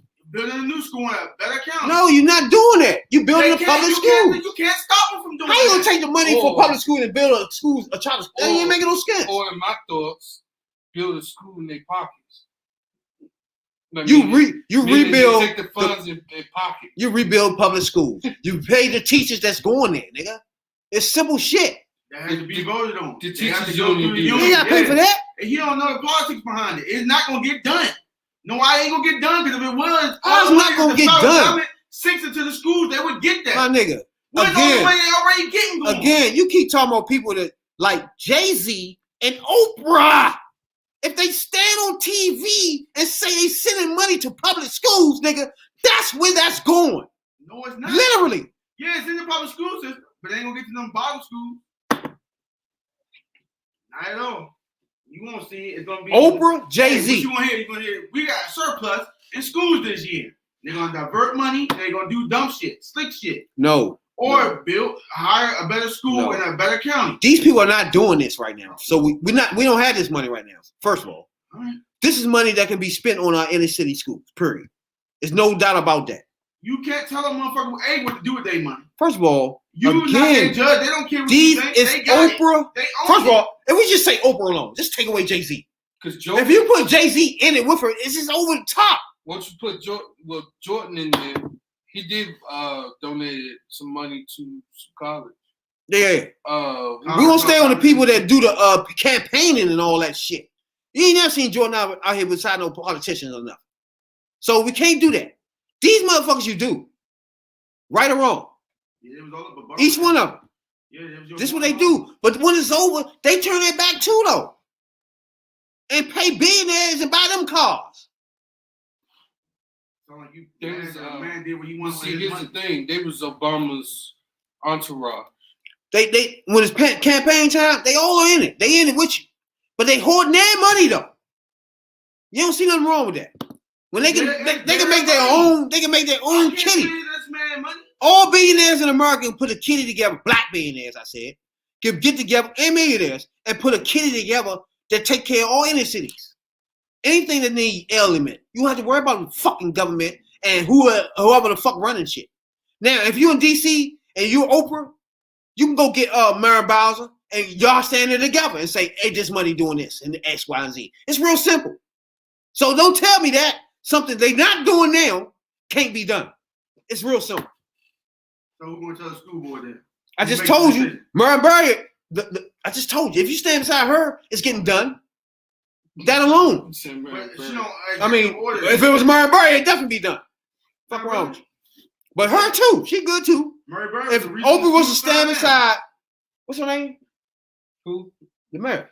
Oh, Mary Bowser. If Oprah was to stand beside Mary Bowser, but you know, she ain't and Jay-Z and say, this money is going to DC. They got a chancellor. It ain't nobody over the top of her. What are you talking about? We're thankful for the donation, and we'll use these funds at our discretion. Mary Bowser gonna say that? No. Thank you. This is going to public schools, our teachers, the teacher wages. This is definitely going there. For your donation, man, you talking about white people or something? You talking about somebody that ain't her? She ain't doing that. That's going directly where they wanted to go. ASAP. Even if she tried, the board will block her. No, man, you're not blocking no money that's dedicated for something. The funds to be used for that, Mary. You can't do that. Yeah, you can. It can't be done. It's not going to be. The whole point of the school board to decide what to do with the funds. So you telling me Oprah and Jay-Z and Mary Bowser was on the news, they don't have no and say. you, no as a white man, gonna block that? Say. It's not happening. The school board has all to say. They'll say, thank you for the donation, idiots, and we want to use this money to our discretion. black. No, it's not happening. Okay. You're not making no sense. In their pockets. Next thing you're gonna see a new coolers being built. You're gonna see a new So you saying Jay-Z can say? So you saying Jay can say fuck that? He can say fuck that. Don't put no money in that, but buy a fucking Ferrari or Jaguar, whatever the fuck, for a billionaire. No, But care about money where it's going when you send it to public schools. You're not making any sense. Well, obviously he was showing out for y'all that, you know what I'm saying, he put his man in. I don't give a fuck. He a piece of Y'all shit. ate up on Instagram. It makes some more a piece of shit than I thought they was. You know what I'm saying? Well, that's your personal opinion. Way more than I thought. I doubt you kids with Rabbit Beano Bean Jones or R.I.B. Jones give a fuck about. It makes it even worse. Or he's saying, hi, this man who worked to make his billion, you know what I'm saying? No, we gave it to him. They ain't do shit. We gave it to him. See, the black community paid him for music. That's that entitlement. He's not doing music no more. He's doing bullshit. He paying white crackers with our money and buying them cars. That's what he's doing now. That's not what we paid him to do. We paid him to give us good music. Not use that money to give to crackers biggest to hold out Kaepernick. Hey, you sound faggot motherfucker. He contributed to the problem we had. This black billionaire that should be on our side, we just had a cop that risked his whole fucking career. He's not a billionaire. Right or wrong, Real? I mean, Jay? Is he a billionaire? No. But he risked his whole fucking career and his livelihood to pull the whistle on bigot ass racists. But you telling me a billionaire ass nigga like Jay-Z could give a racist bigot ass nigga a car, don't give the black community shit, and Real like that. That's cool with Real. Fuck out of here. You said it was cool. You defending it. I said you can do what you want with his money. Nah. I also said, obviously, if you put a man in Benz, that's your homie. So, yeah, just let me know. But, hey, I don't care. You earned your money. You can do what you want with your money. Niggas do shit I wouldn't approve of. I see niggas buying weed. Hey, why would you buy weed with your money? What you mean? Why you buying this? What they got to do with that person? Because you do what the fuck you want with your money. I don't approve of what some people do with their money. I don't think you should be using heroin with your money. That don't have nothing to do. You tried to do that. That don't have nothing to do. Money. By any means, you earned it. You can do it. Okay, are the people I named black? Yeah. Okay. Now, are the people I named the people I named politically involved? I don't know. I ain't seen them since Jay-Z, Oprah. They not politically involved. I ain't seen them since Obama left. Jay-Z, Oprah are not politically involved. No, I ain't seen. Come on, don't do that. Don't do that. See him. I ain't seen him before Obama. I ain't seen him after Obama. I ain't seen him before Obama. I ain't seen him before Obama. I ain't seen him after. They both campaigned for Hillary. You forgot that one? That was after Obama. See what I'm saying? Jay-Z was on the motherfucking stage with Hillary in her last motherfucking campaign. Right or wrong? You campaign. Her last campaign, Jay-Z was on her joint, singing and rapping. Right? So you politically conscious. Everything is Black Lives Matter for you, right? But yet, once the camera's cut off, you use your money and give it to the racists that give us a problem. The billionaire racists, that problem, give us a lot of our problems. You won't pay him, give him a car. Get the fuck. I don't even want to talk about that anymore because that pisses me the fuck off. Why pisses you off? It's America. Why it pisses me off don't make any sense. Yeah, for you to ask me that. You know what I'm saying? It don't make no sense because you worry about that non-man money. Don't come no man money. You know, you become a billionaire, then you can do all that shit you just said. See what I'm saying? Other than that, you know what I'm saying? You can't tell a motherfucker how to do with his money. The flip side, don't tell me you give a fuck about black anybody doing shit. Do that all the day. You can't do it. You can. You can't do it because you don't care. Why? Because you just wasting your money with another bigot. His time ain't valuable. His money is. That's all you want. Your bigotry. All you want from him is his you money. Contribute to the bigotry. Oh, you're a whore. When you gave it, money. You gave the white man. Black whore. You want his money. Yeah. That's it. That's all you want from him. You don't want his time. You don't want his talent. You don't want nothing else from him but his money. That's all you want from him. All the black billionaires take money. First of all. So you horn the black community out to beg these rich black motherfuckers who don't want to do it. All the black billionaires. If they don't want to do it from the heart, they don't do this shit. Every person that's a black billionaire got their money off black money. That ain't true. That's true. Oprah got that shit from white people. Man, Oprah wouldn't zip if it wasn't for black people. I don't know about that either. So I don't know what you're talking about. It wouldn't be no Jay-Z if it wasn't for black people. It wouldn't be no motherfucking Beyonce if it wasn't for black people. These people would not be existent in America. Period. So don't take our money and then turn your back on us. Niggas like me gonna point you out, motherfucker. So you can't be Jay-Z, make all your money off black people. You ain't making money off white people, Jay-Z. Sure? Black people bought your CDs, and black people was the one that bought your hood shit from the beginning. When white people was saying white rap was some shit, it need to be banned.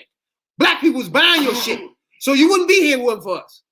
First of all, second, You can't then turn around and use our money and give it to crackers, bigots, racist motherfuckers that got money anyway, then turn around and tell us you care about us. Fuck you. Symbols that and rail defend you, cool.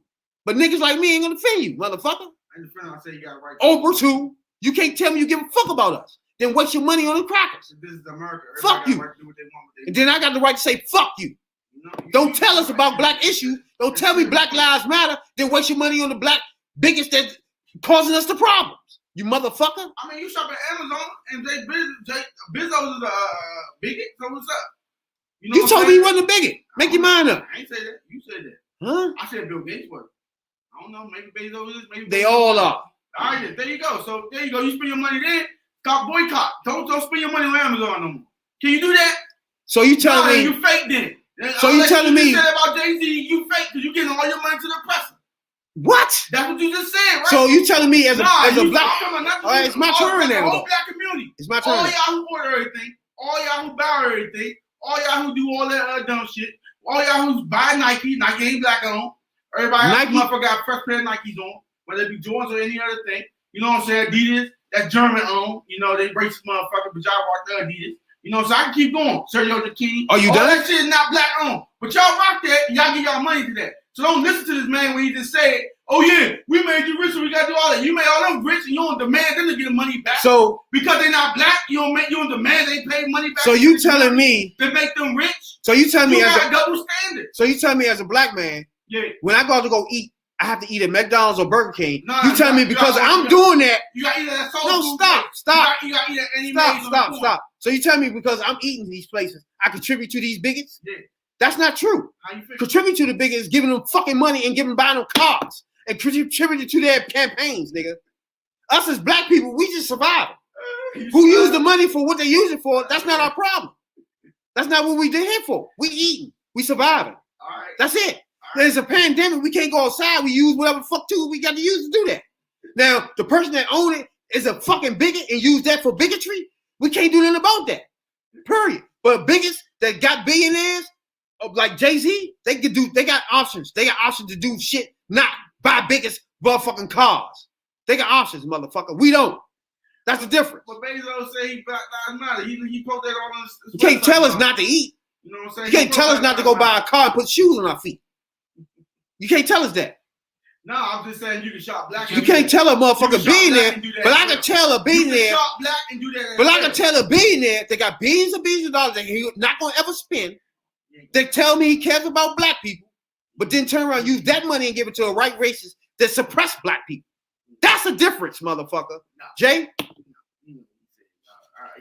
I'm the y'all heard from yeah. That's like you said, Jeff Bezos. He pro Black Lives Matter all over the websites. Yeah. There you go. But your man on demand, he give money to the schools though. And he all Black Lives Matter. And he gone up to space. There you go. I don't rag on anything for a podcast for 2 hours. I'm not talking about this white one. I'm talking black people right now. He don't get to have all my podcasts and shit. I blew his ass on one podcast before, right? We don't keep going on this cracker. Black people make me angrier than the white. You know the man all being there to give money to black men shit. I'm talking about the black ones. Yeah, fuck the rest of them. Because the black ones is more important because they got our money. That's our money they hold. Nah, the white ones got it too. The white ones got a lot of it. We're not tripping off that. We talking about black people. That's the issue right there. It's not. When you black. It would be a lot more billionaires if you woke the fuck up. So you think the money around in the community? So you like telling the me Jews do, like the Asians do? I don't care about that. See, that's my point. It's the black people. If you don't care about that, then why should Jay-Z, Oprah? Why would I give a fuck about a Korean or a bigot? So how it's the black people I'm worried about. So how did Black Wall Street became Black Wall Street? They invested their money within the community. Tell that man that. What? African Americans. Like you said, Jay-Z can help out. Oprah exactly. I don't know where real at right now. Us, we can help ourselves. But black, matter of fact, Oprah, fucking Jay-Z and his wife and the rest of the clown start a Black Wall Street right the fuck now. With no problem. They can open up a bank, they can open up stores, they can do all that their damn self. But not doing it. But turn around and tell me Black Lives Matter. Fuck you, Jay-Z. Fuck you, I can't say what you saying because if they was to open up a Black Wall Street, white people would burn their money down. You tell me white people burn somebody money down today? This is not the 1920s. Rich black people money down. This is not the 1920s. If Oprah and Jay-Z open up a bank, if they open up a bank in every city in America, they try a black bank. Would you put your money in? No, you're not listening. Would you put your money in? You're going to the next step.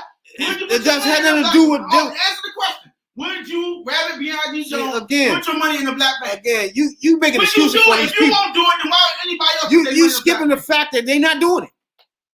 Can we get to the fact that they not doing these things? He's not doing anything. He's not a millionaire. He's not a billionaire. He's not doing anything. Whatever he's doing now, white people sign off for. Fuck him. All right? Fuck out of here. He need white people to do the shit he doing. The shit I'm talking about are black people that can do it, period, by their damn self. They can open up a black bank, open a Jay-Z by their damn self. They can open up a whole chain of grocery stores if they want, by their fucking self. So don't tell me this shit, real. All that he's saying sound good. Come on, man. Fuck out of here. You saying that, but it's no Oprah and Jay-Z bank. It's all facts. You gonna tell me Oprah and Jay-Z bank ain't gonna have a flood of black people running through it? Why would they go? Get the fuck out of here. You tell me if Jay-Z and Oprah open up a grocery store, black people ain't going there? Shut the fuck up. That's bullshit. All right. And you throw in the birthday body boy and the rest of these fucking and the motherfucking Tyler Perry. Get the fuck, man. You just talking there. Just talking there. You know what I'm saying? You won't need no Jeff Bezos and none of that. To do something that regular people can't do. I ain't even talking about no star. I'm talking about billionaires that's hoarding money. They not hoarding money. They earn. What you mean they ain't hoarding money? It's money, and it ain't cash money. It's credit. It's not like real money. It doesn't matter. If you're a billionaire like Jay-Z, you shouldn't be whining about shit about the black community. You should be doing.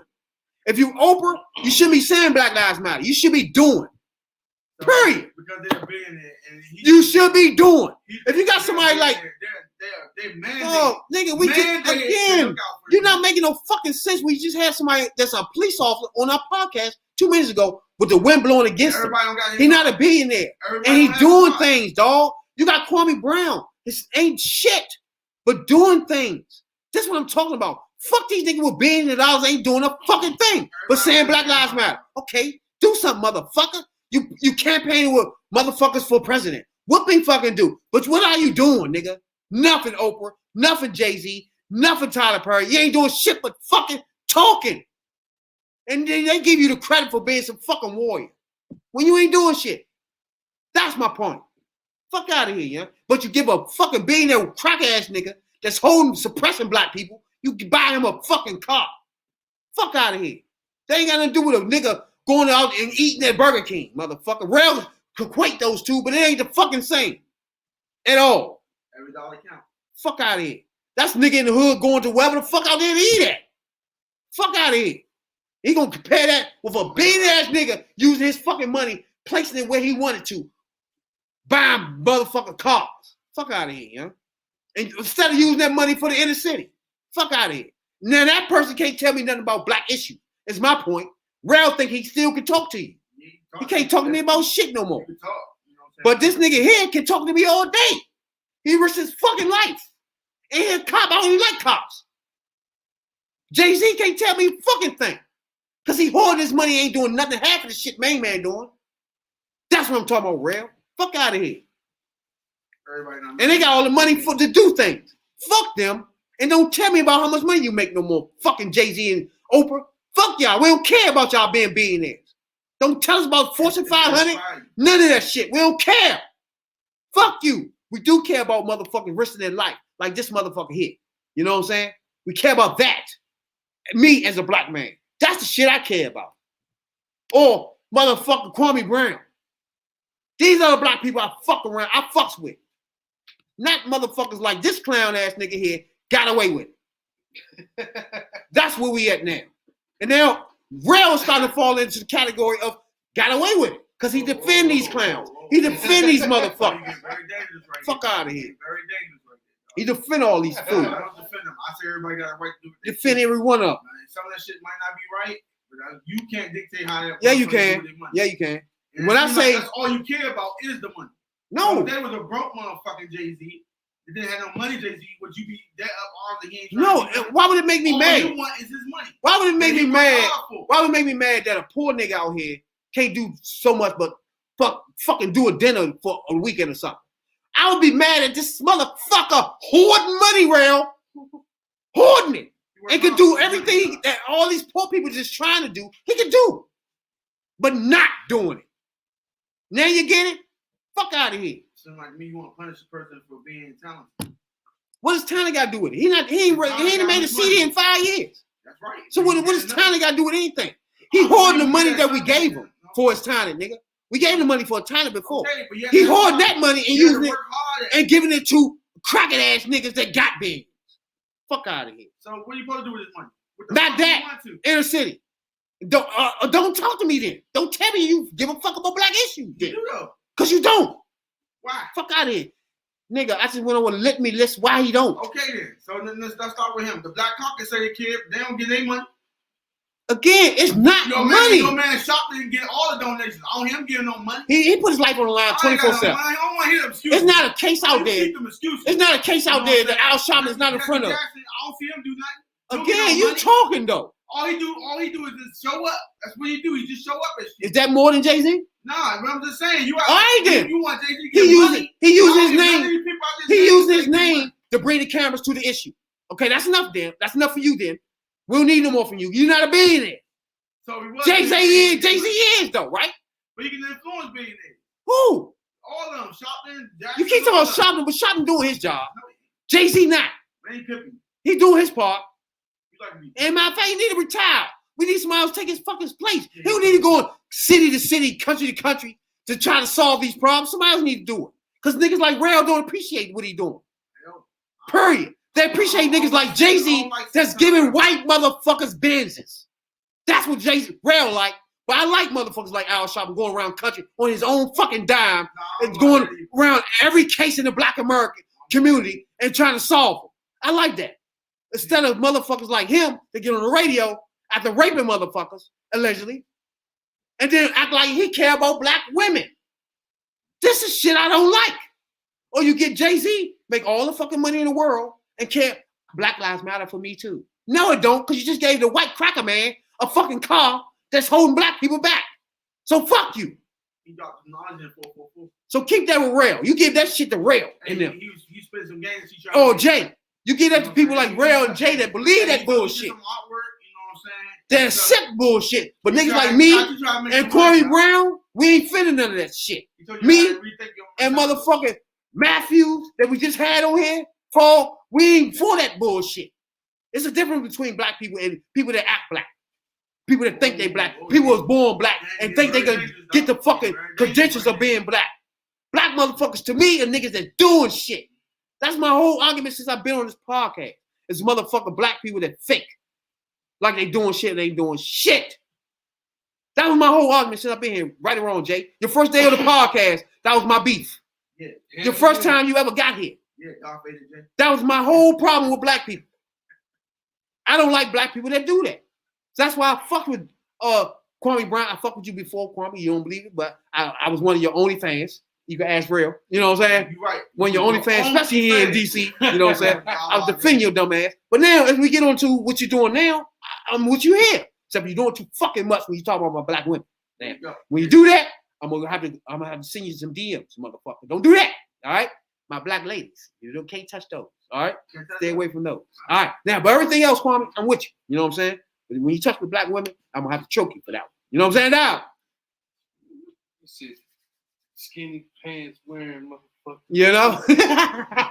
Well, you say you got everybody playing games and wearing skinny jeans. You know what I'm saying? Don't attack my game with me. You know what I'm saying? You know? Shout out to game. You know what I'm saying? I'm gonna have that first game and second for y'all Sunday. You know what I'm saying? I got something worked up for y'all. Yeah, shout out. I ain't forget about y'all. Game been a little slow, but it's starting to pick back up now. Everybody going outside getting a little sun. Yeah, I ain't forget about y'all. I'm working on something good. You working on something good, Blake? Always. You got to look out for my games. Yeah. Shout out to the game. Yeah, you know, speaking of gaming, that's real a fortune there.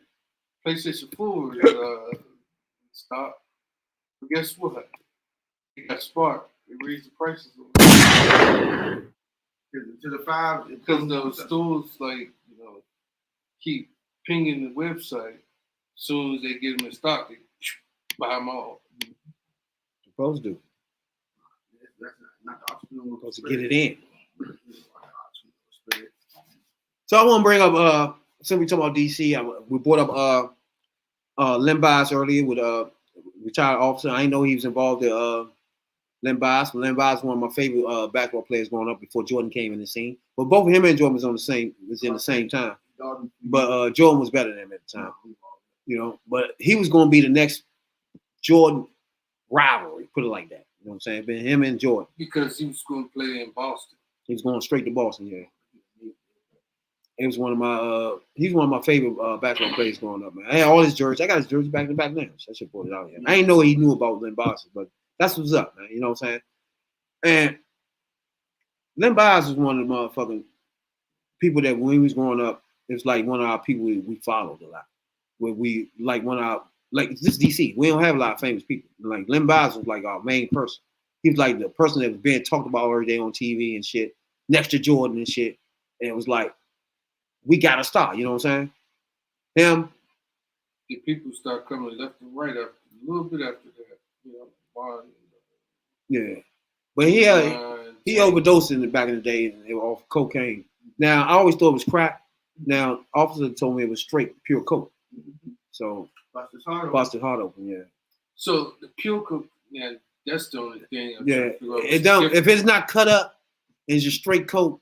That will fucking kill. It blow your heart up. Man. That's why they always put shit in it to cut it. You know what I'm saying? And the less cut you got in, the best the coke is. That's the problem. Right. You know what I'm so saying?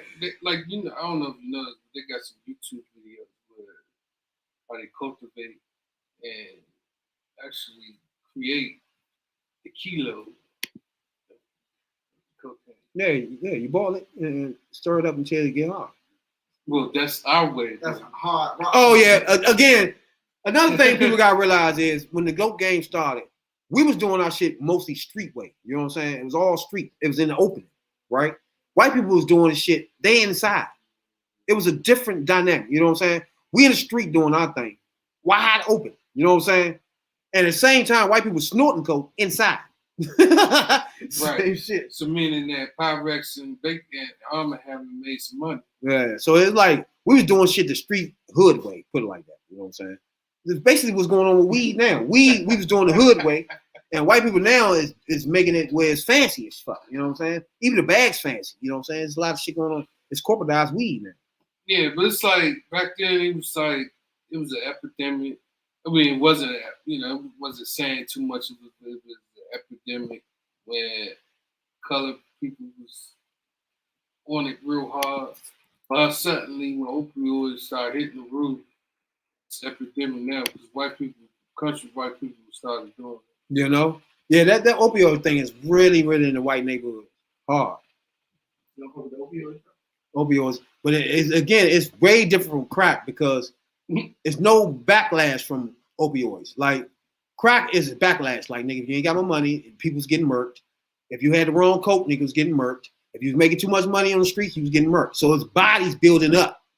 You feel me? Opioids is not having that. There's no bodies building up opioids for no reason. You feel me? But they say it's an epidemic. Exactly. So coke was a huge big difference. It was a big difference. It's a big difference. They said it was a war on drugs when coke hit the market. Niggas started dying on coke. But now they're saying opioids is an epidemic. Just like we were saying with the police officer, it was 500 murders in DC in 1 year. And you can't imagine that. It was like 2 people, 3 people dying every day on the news. Literally. Yeah, for no apparent reason in some cases. That's why I always said, living in that atmosphere, now coming on the other side of the storm, I always say that had to happen. They had to have some type of law. Something had to happen there. It was chaos, nigga. It was nigga. Come from the doctor's appointment from school, man, ducking bullets. It was chaos. Every day. It was still chaos. It wasn't no normal. I always be telling people stopping at a stop sign was dangerous. That was literally true, dog. Like niggas would not sit at a stop sign for a long ass time. It's just like running through these joints. You know what I'm saying? It's just, I don't know. You got to be in the thing. I was in this thing at the time with war on drugs and all that shit. I was in the middle of it. You know what I'm saying? So it was no stop signs. And you wasn't doing the stop sign. And I wasn't really leaving my street, my block too much. But shit was fucked up, nigga. it was fucked up. Niggas was dying at an alarming rate, dog. It's nothing nowhere near that in no city in America now. Period. Nothing. Like 100 deaths in the city now, it's alarm bells going on. We talking 500, nigga. It was over the top, you know? That's why I always say it. Something had to happen. Niggas was going to die, literally. And that's why I always had my problem with guns in the streets, right? I'll always get back to that, because I've been shot before, and I used to use the guns, you know what I'm saying? So I'm looking at it from both angles, thinking they have to come off the street, dog, because most niggas that get guns, it's illegal. Like if 20 people got guns, 20 black people got guns, 15 of them illegal. You know what I'm saying? 5 black people might have got them the right way. You know what I'm saying? But most of them not. Ain't no way. You know what I'm saying? So you got people who come down in your hood, sell black people guns. You know what I'm saying? If you can find a way to stop that, the gun shows where people go there, buy guns, and then bring it around the way, pop the trunk. You know what I'm saying? That's how I got my gun. Except for the one my grandmother gave me. And you know, it's two other ways to do it. You can either go to the gun shop, pay more money, bypass background check, and boom, you get a weapon. Money talks, bullshit walks. And then the last version of this is that they do ghost guns from the internet. I think they banned though. It's amazing this man saying they should stop the gun, but not the drugs coming in. You don't care about the drugs coming. No, I really don't. This is your man Rabbit. Drugs ain't killing nobody. It's the guns. Guns is the problem. Drugs ain't the problem. If everybody had a butter knife, wouldn't nobody be dying, nigga. What's the guns on the street, nigga? If you had the guns all you want, drugs all you want. But if everybody had butter knives instead of guns, what would be going on? It wouldn't be 500 dead. So that's all I'm concerned about is the gun, because the drugs is not the problem. Because like you see now, there's no coke on the street no more. So that wasn't it. That can always disappear. What we still have is the guns, right? So that's the only problem that was really serious was the guns. The drugs to me was something they can come and go. Like now it's not a big thing about coke, opioids maybe, weed maybe. But coke ain't no thing. You see what I'm saying? Guns still is. Because it's easy to get them. Now, if you're a nigga out here that don't want to do nothing but rob motherfuckers, it's easy for you to get a gun.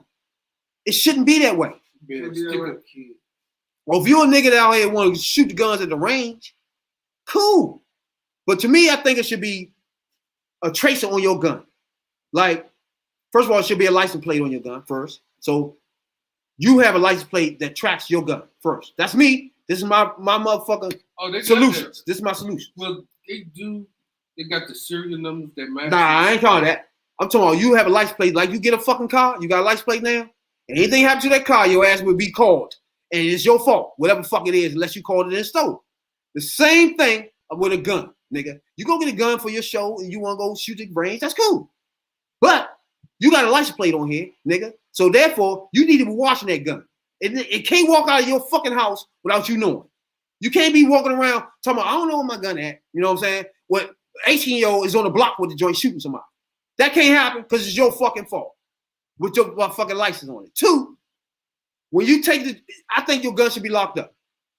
It should be a special case. Once you buy a gun, you stick it in that case. Your finger, whatever the fuck, opens it, right? Once you take the gun out, you on time. It's being timed. You have a time limit or where you going. You tell them where you're going and everything. I'm going to the range. Bop. You should be at the range. Your gun is tracked. You should be at the range tracked, shooting at the range. Then when you come back, stick it join the gun. Your time is up. Click. That's it. Close that back up. Your gun up. That's it for you. You know what I'm saying? You ain't on the hook for no gun in the street. You went and did whatever the fuck you like to do with your guns. And then you're back home and your gun is traced. What about that, Jay? You mean putting the black box in your Basically. Having a what do you call house wrestling weapon? Basically. First of all, put a license plate on it just like a car. So your name is attached to this gun. So wherever this gun goes, it's your fault. Unless you call it and stolen. Just like people do with cars. So, and to me, a gun is just as lethal as a fucking car. So then you got a gun. You can't be willy-nilly with it now because you're responsible for it. So that slows a lot of shit down right there. Period. Because now white boys ain't just leaving out their house saying, I'm going to get rid of these guns and take it around here and sell it. You can't do it now because their name attached to it. So now they give it to this little black boy. which they know the black boy is gonna kill somebody with it. What else they gonna do with the motherfucker? Now he not gonna give it to him now because his name is attached to it. Now when this little boy shoots somebody with it, he can't just throw it away. It's on his white boy head now. He not gonna do it. It ain't gonna be done. Period. He not popping his trunk and giving us shit no more because now he liable. Period. What about that, Jay? I ain't got a white motherfucker on earth. Take the guns off the street. I ain't got a white motherfucker on earth coming in any hood, popping his trunk, knowing once he get his little boy this gun, his name is attached to it. It's not gonna happen. You not know y'all history. History told you if they want a motherfucker dead, you gonna die. Hold on, what? History taught you anything. That any person can be killed. Before guns were invented, how did they kill motherfuckers? Rabbit. Oh my God. How did they kill almost 100,000 Native Americans without a gun or a knife? How do they do that, Rabbit? Gunpowder? If you're gonna die, you're gonna die. If you're gonna get killed, you're gonna kill. Stop blaming guns for the dumb shit. Because motherfuckers still gotta use them. If there are no guns, no, it's gonna be a lot of knife fights. That's easy. We can take care of that. You sure? What? If a nigga surging with a knife or a machete, Yeah, how you gonna that's stop? way better than 18 joints coming at you. Hot, then. So hot ones, now, too. Now it ain't on guns. It's Not only you get hit by up these by hot big ones, niggas now. not only you get hit by these hot ones, everybody around you getting hit. Little kids in the room playing the Okay, game. so ain't no guns. So you saying 500 Hold deaths on. won't happen? See, You saying 500 deaths won't happen if there's no guns? see, this is what I'm telling you, dog. It's a repercussion to guns. Like you're not just firing them. It's a little kid sitting in the room playing the game. You're getting hit now. Okay, so a murderous motherfucker. It's coming through your window. Pick up something A that knife you ain't gonna do that. All right, machete then. Machete ain't gonna So, do it either. None of nigga, that's going through the little kid window while they playing the game. Okay, cool. None of that's gonna go through the car But them that's niggas driving still past, talking my about, nigga. yeah, that's gonna happen. None of that's gonna hit them kids over there playing double dutch. Now you gonna be on a horse. None of that's gonna hit the little boys over there playing on the basketball court. It's not happening Okay. with a knife But the or a violence butter is knife. there, though, right? So the violence goes away, right? Nobody cares about violence if there's no gun there. You don't understand. There's no Yeah, mass yeah. shootings. There's no mass The shootings without a violence will gun. bring people. How many mass shootings do you get with a gun? Without a gun? You get mass killings, not shooting. How many people can run in the joint and stab? How many people at one time? I don't know. You Without don't getting prove fucked the up point. themselves. It didn't happen. Normally white people do that. You can't stab Not too many the people. point. The point is, we're seeing. And are they a gonna lot of die motherfuckers off that without stabbing guns. or not? They really not. Now you get shot up by 18 bullets coming into a room. 18 people will die. Easy. You run in there with a knife, you can't stab 18 people without getting fucked I up love how you yourself. always glance around the whole Nigga, I'm issue. giving you facts. You guys around the whole Facts. issue So of you what's take the problem. guns off the street, yes, A nigga. violent It ain't gonna be person is 500 violent deaths. person. It's gonna be A person 50. Who wants to kill is going to kill. All that you talking about incidentals, yes, it's gonna drop, but it ain't gonna drop enough to where it's not gonna make a difference. There's no more mass There's still shootings, right? people dying. So the mass shooting's done, right? We agree It's on gonna that. be mass killing. Okay, now, Now it's gonna be the motherfuckers Okay. with the sword slicing Wait, motherfuckers' necks. slow down. Now there's no more mass killing. We agree on that. There's no more mass ain't gonna killing. be mass Killing. killing. Ain't gonna be mass shooting. Or make it That's what I'm talking about. There's no more mass shootings. Yeah, Right. but now you got one nigga going there with a knife and Uzi, a motherfucking knife to kill everybody. Anybody got Uzi and bombs now? Or None of bomb. that. All right then. So we're talking about guns. Stay with the guns. Stay with guns. But I'm just saying, now you're gonna use the old school weapon. What? One? What? Machete, sword. That's cool. We can deal with that. How? I like that. How can you deal with If it that? was a whole nation where the only bad people they can use knives is all they can do, How you gonna that's a stop good it? night. That's a good How you night. gonna stop That's Europe, matter of fact. That's what we'd be. I like this. Where How you get gonna stop one fucking death a year. it? Nah, you don't get on one death. That's what we mean. That's what we need to be. The only way we're getting this many deaths is from guns. Other countries don't have this problem because they don't have Why this do gun they use issue. the gun, Rabbit? They don't have gun issues. Why do they use the gun? Woo! Anybody? Why do they use the gun? There's no reason to have a gun. If Why my do point, you use it? my reason, there's no reason to have one. All right, then. So why would they? Only reason people have ones is they call themselves sportsmen. Gaming. So they were. Then sportsmen in the game. those sportsmen turn into giving the guns to criminals, gangsters, hoodlums. You don't get the connection real? That's where the connection is. So once we disconnect that connection, we good to go off a little bit of it. You get it? Then we need to get the government to say, if you sell it any fucking way and give it to somebody and they murder a motherfucker, you're liable. It's just simple. So if you say fuck the law, I'm gonna sell it to this youngin anyway. Now you're done. As soon as he kills somebody, you will fault with the murder. Have fun with that.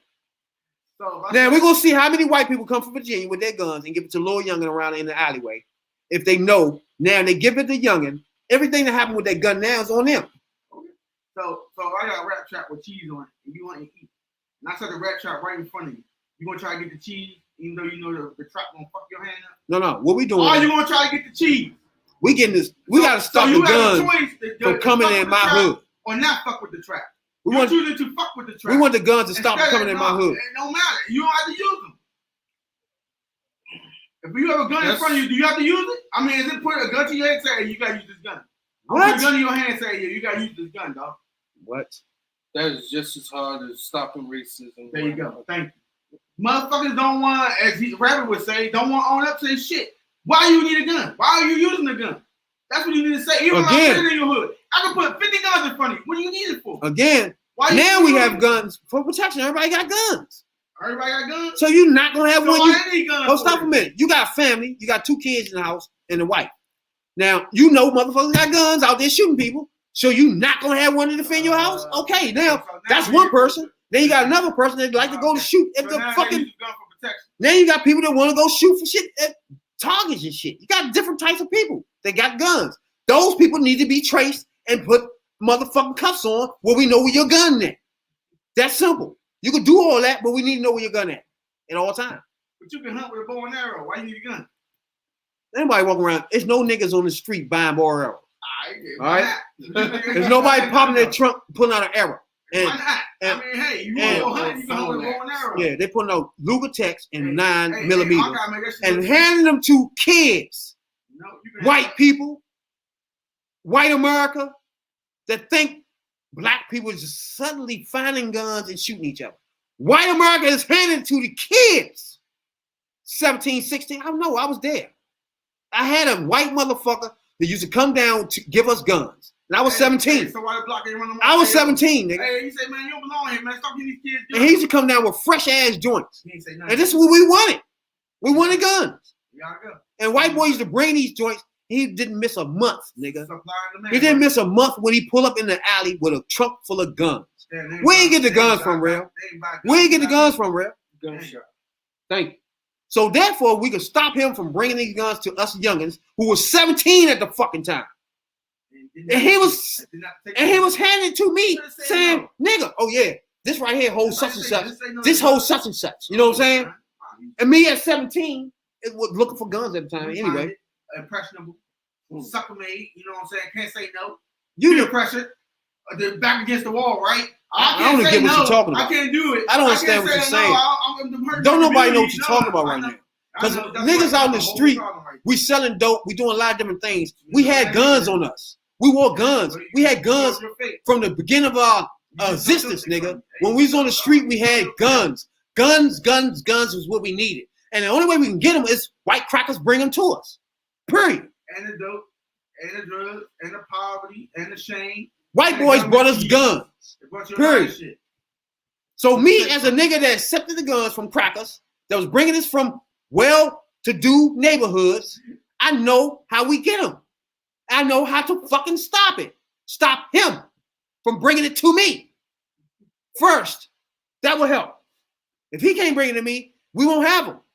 There's no other way to get him but us personally going to the gun show, and then we being traced. So it's not that simple no more.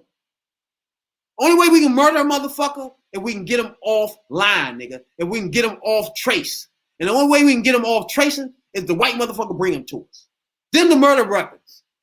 Motherfucker. The murder weapons are not the ones that people are going to the gun shops buying them and going to shoot at the ranges. Them not the murder weapons. The murder weapons are the ones the white motherfucker said, all right, I want to give me some new guns. I'm going to take these in the hood and sell them. Those are the murder weapons.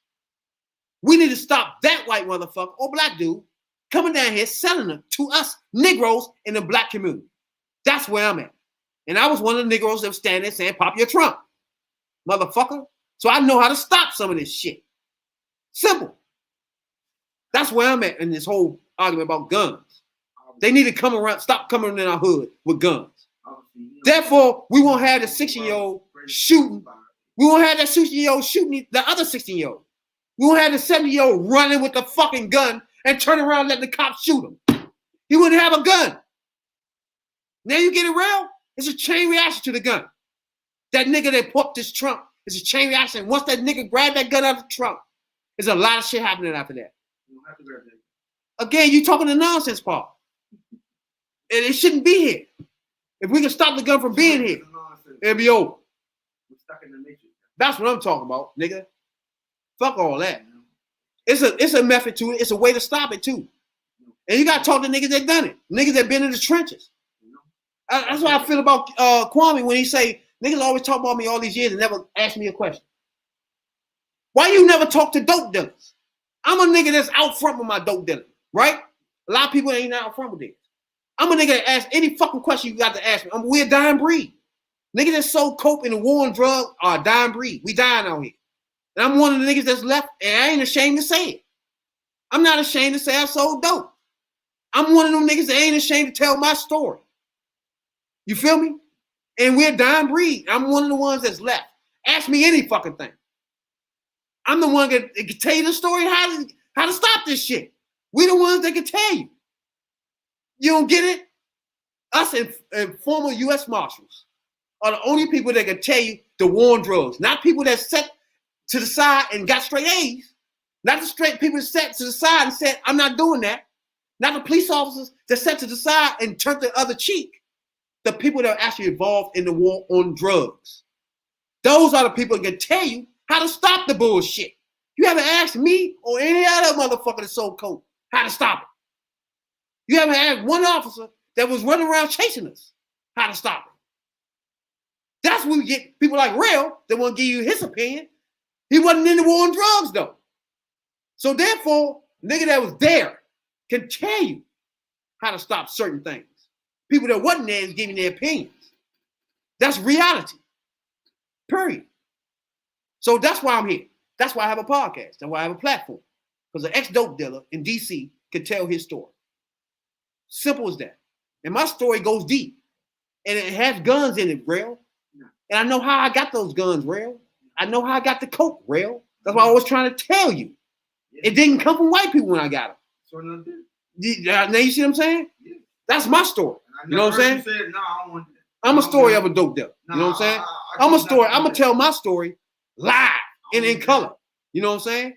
I'm not gonna shade away and say I might have done this. I did such and such. I did. No, nigga. I did what I did. I would do it fucking again. Right. With the same opportunity arise to me again. If we sitting in there with lights out, after all you saw, you would do it again. I would do it again. Because me, my little sister, and my little brother was in the house with no lights, no water, no food. And I'm damn sure we're not gonna keep sitting there and watch everybody make all this fucking money. I can't get no job, and we starve and ain't got nowhere. We couldn't even shit, nigga. We ain't had no water. We couldn't take a shit. Now you give me that same motherfucking predicament, I'm picking up that coke again. So that's my point. I'll do it again. I'm not gonna sit and watch us fucking die of starvation. First of all, as a young man, I'm not gonna see my little brother coming here every day with nothing to eat. And my sister, who's 5, 6 years old, it gets even worse with that. Yes, I would do it again. And I'm one of the dope dealers that ain't ashamed of it, nigga. I'm gonna tell you right now, I did it. I'm not ashamed of it at all because I did it for a reason. And up until then, I stayed away from it. So by your logic, you shouldn't be able to tell anybody about black shit again. Because how can you when you did a lot of the black dirt? How I do dirt? What I do dirt? You sold harmful shit to your community. So therefore, you can't say shit about your community. Because you didn't try to help it. You heard it. How I heard it? You heard it because you gave that mother money. I gave my mother coke. No, she's still here today talking to me. Mother who had like 3 or 4 kids, some crack or dope, whatever. And you know what I'm saying? That was a choice. Smoked it, and that money. That was a choice. I'm giving white people shit too and Koreans. So you okay with that choice, but not the choice. I was giving Koreans coke. I don't want this dope. I was giving white people coke. You want to support? What you mean? You had a choice to say no. No, I did not. Are you listening, nigga? I had no food and the lights was out. What do you mean?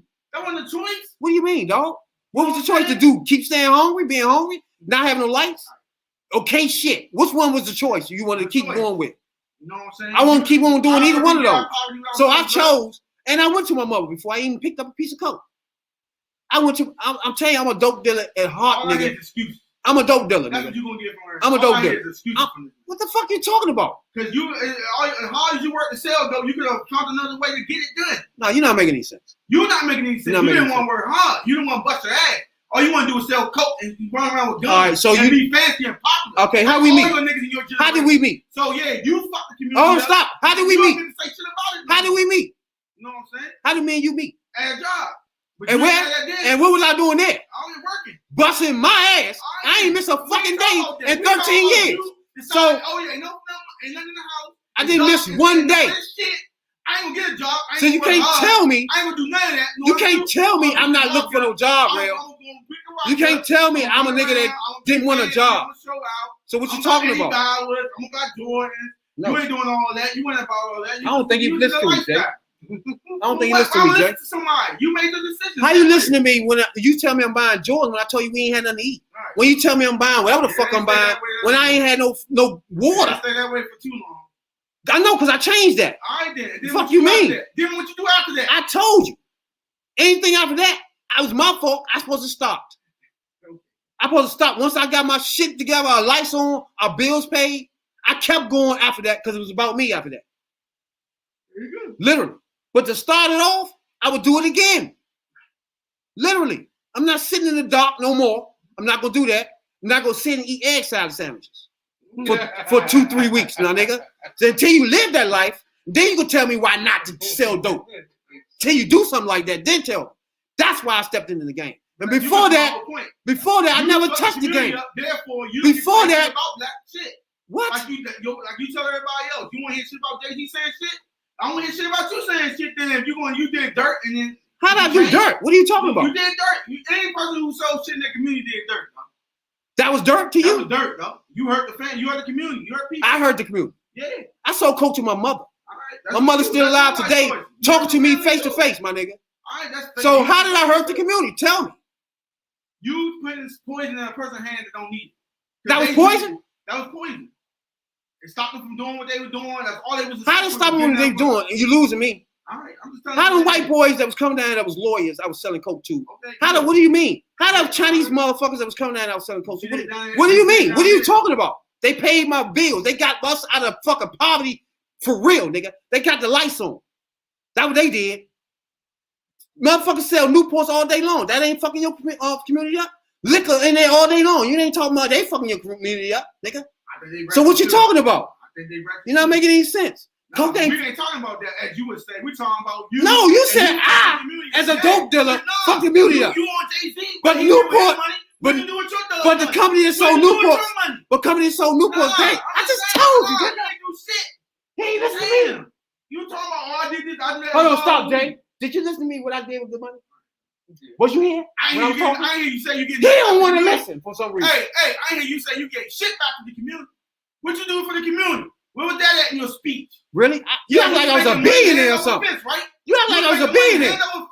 How many little kids were you out there feeding? Again. How was you doing? What was you doing? Oh, well, since you want to make that, bring that up, I was feeding kids then. Since you want to bring that up, and I never did, Jay, did I? I was feeding kids since you want to bring that up. With my money from dope, nigga. Since you want to be fucking stupid. I ain't do that. I ain't bring that up. But I was feeding the niggas around my way. Since you want to bring that shit up. Well, if you get a club, fuck wrong with you. I was doing that myself. My own money. Kids was meeting at my house, eating every night, nigga. What I tell you, my grandma used to bring people in the house and take care of their kids. I had so many people I thought was my uncles and my nieces. So therefore, I was doing the same damn thing in her house, my nigga. Fuck wrong with you? That's where you got me fucked up at. Me and my mother and my family was givers, especially my grandmother. Right. She was givers. She was taking in people. She was taking in people that was homeless. Them niggas see Scotty, you know what I'm saying? She was taking in niggas that was taking in homeless people and feeding people kids that was getting abused, nigga. Drug addict kids. She was taking them in, nigga. That's my grandma. So therefore, of course I'm gonna do the same thing. But at the time, I was one of those people that needed help, motherfucker. We ain't had no fucking lights. We ain't had no water. We ain't had no nothing after she passed away. Now, up until then, I was that nigga ain't touch a drug. That if anybody listen to this podcast, no. I didn't touch it. But you're not gonna have us in here starving to death, nigga. That ain't gonna happen.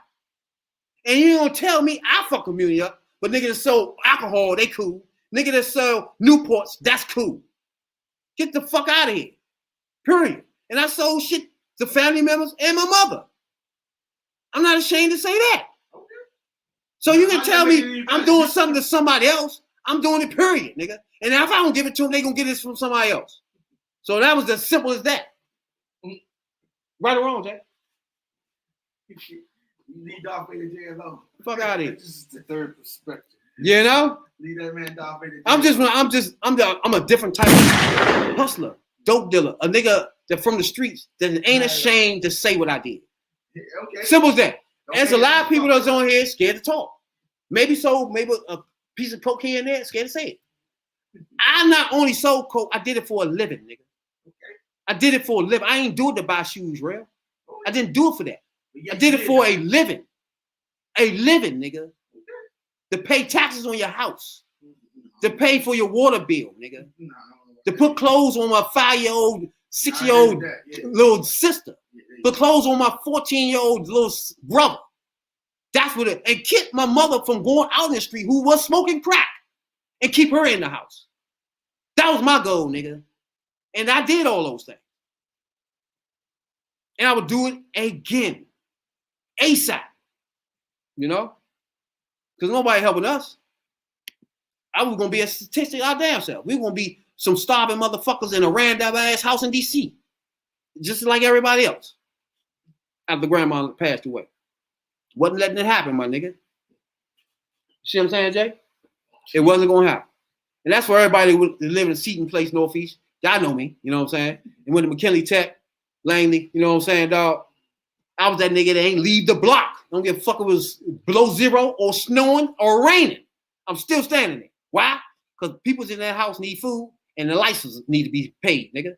That's why I was there at the whole time. Now, before that, shoes and clothes, you couldn't get me to sell coke for that. Real. There was no reason I was going to pick up no coke for that. If you follow this podcast, you know that. I wasn't touching it. But you gave me a good reason when you tell me I can't eat, we starving, I'm losing pounds, and my little sister can't eat. And matter of way, we in the dark. We can't take a shit that ain't no water. So how about that, Real? Let's see what you would do in that atmosphere. How about that one? Hey, speaking of DC, we got a boxer down here just joined that trains with Mayweather. Y'all heard of him? Mm-hmm. You did? Who said there? Okay. Darth Vader J. He trained with Mayweather and he won his first fight this weekend, man. You know what I'm saying? Shouts out to him. Won his first fight. Now, as a pro, you know what I'm saying? You know how pro thing do. It take a second. But training with Mayweather, you gotta say eventually man gonna do his thing. You know what I'm saying? Mayweather was down there a couple of weeks ago with him when he had that fight, though. You know what I'm saying? But my thing is, again, DC again, like I was telling y'all before, really don't have a lot of things as far as stars popping. You know what I'm saying? Boxers, anything. Look, Sugar Ray Leonard was like the last boxer we had. Yeah. Sugar Ray Leonard was from Maryland. Landover, Maryland. Shouts out Lando. I lived out there for a hot second. Everybody out there joined from Lando. We don't know. My niggas. Fuck with y'all. I can't rep the hood like that. You know what I'm saying? We don't know this man. We never seen this. My nigga, Dodge View. And y'all know what I'm talking about. 24-hour store. When I say that. Yeah. Dodge View 24-hour store. That was mini Southeast out there, motherfucker. That was mini Southeast out there. You know what I'm saying? We can't let him rep that. That's why I met my man that rest in peace and shit. Now I met my other niggas there and shit. My mother pulled me out of DC, told me DC was too bad for me. They made me come live with her. And she lived in Landover at the time. So I lived there for a year and a half and shit. So I had to go back to grandma. You know what I'm saying? Now, don't count you. We go back to grandma. But the niggas that I met around there, they still my friends to this day. So I appreciate all them niggas, man. We've been through a lot of shit together, you know what I'm saying? Even though they even came back around my way in the city and shit and hang around in that joint. Couldn't sell no coke though. You had to go back out there, take that back to Maryland. You know what I'm saying? But yeah, shouts out to y'all niggas too. Man. Niggas I met out there, I still focus most of them. You know? Who? Yeah, definitely in Orlando. That was mini DC for real, man. And my man is a team boss, and he was trained by Floyd Mayweather. Now he debuted from Sunday night in Miami. That's what's up, man. Cause hold up. Cause Mayweather, he trained people, but he don't actually be in the training. You know what I'm saying? He actually in his training. So that's a good thing. You know what I'm saying? And this Spawn Camp. thing. Expand his camp. Yeah. Devontae Davis in it too. He is. Man, he nice. He got a fight coming up too. You do? I might get hit. Now he can fight. I love seeing him he fight. He got a fight coming up. I'm not sure about Camacho Jr. Camacho Jr. Oh yeah. He got a fight coming up too. I love seeing that nigga fight, man. Young and fight like a motherfucker. Fuck There's man. a couple of fights. Quite a few fights. I know you ain't talking about no bullshit fights like Ocho Cinco. Y'all ain't see the nigga Ocho Cinco fight? He got punched. You knew that? You ain't know he fought? He fought tonight. What's the name of him for? Yeah. Ocho Cinco. He got popped too.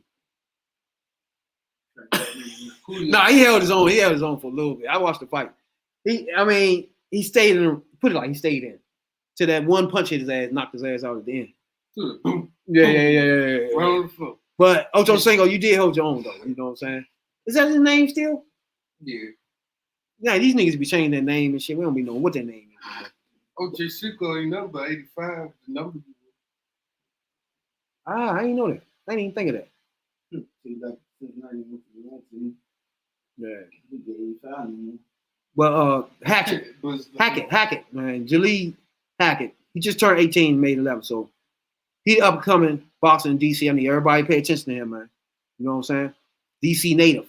DC, you know what I'm saying? Training with Mayweather, you know what I'm saying? So when his first fight Sunday, you know, so we applaud that.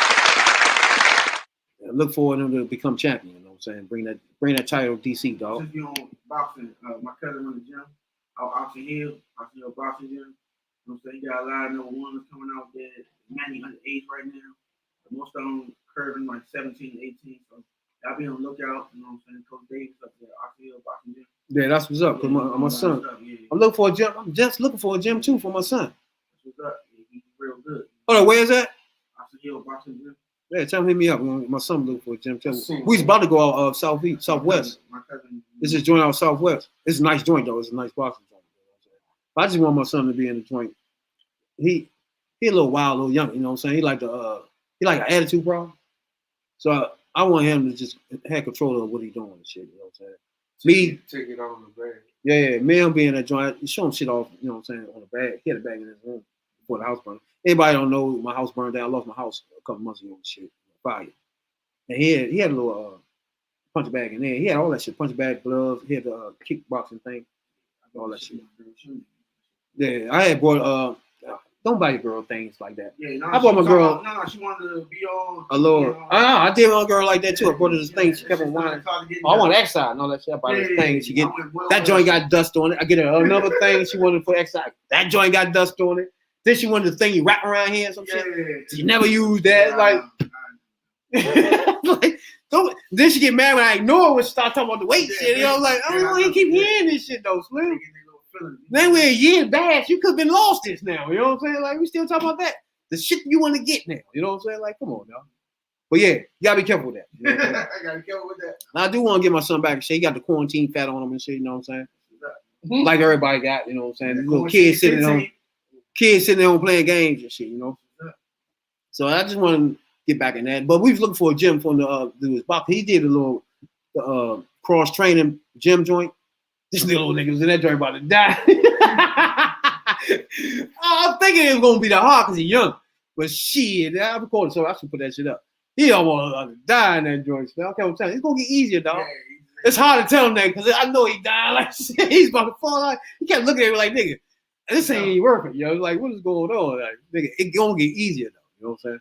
But man was doing too much. When I look back on it, he wasn't for the kids. Like, he's more of a trainer for grown-ups. Like, you know what I'm saying? His stuff he kind of bend it for the child, like, but you can tell it's a grown-up thing. So I need more of somebody basically thinking of a child. You know what I'm saying? Like, as they teach him. So it ain't nothing wrong with that, man. You know what I'm saying? He had some nice shit in there, but he was just too little for that. You know what I'm saying? Like the little rope shit, and just he too little for all that bullshit. You know what I'm saying? I was expecting him to do like some push-up crunches and shit. You know what I'm saying?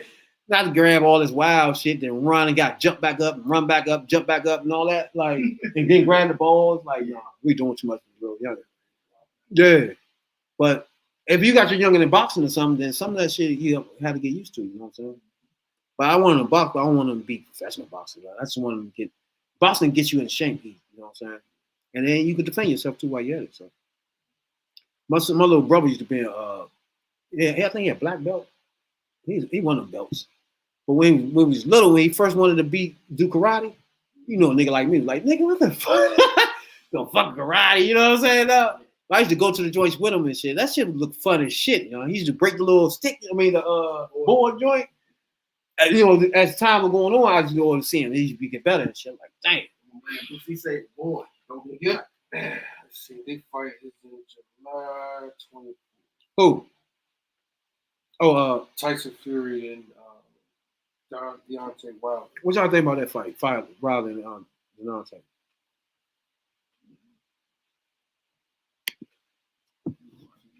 Huh? I don't watch fights like that. But Deontay, man, to me, he can't take no punch. Yeah, no, 1, 2, Jones. He wild. And not no quick Jones, just slow Jones. He didn't move some slow Jones the last time. He can't take no punches, dog.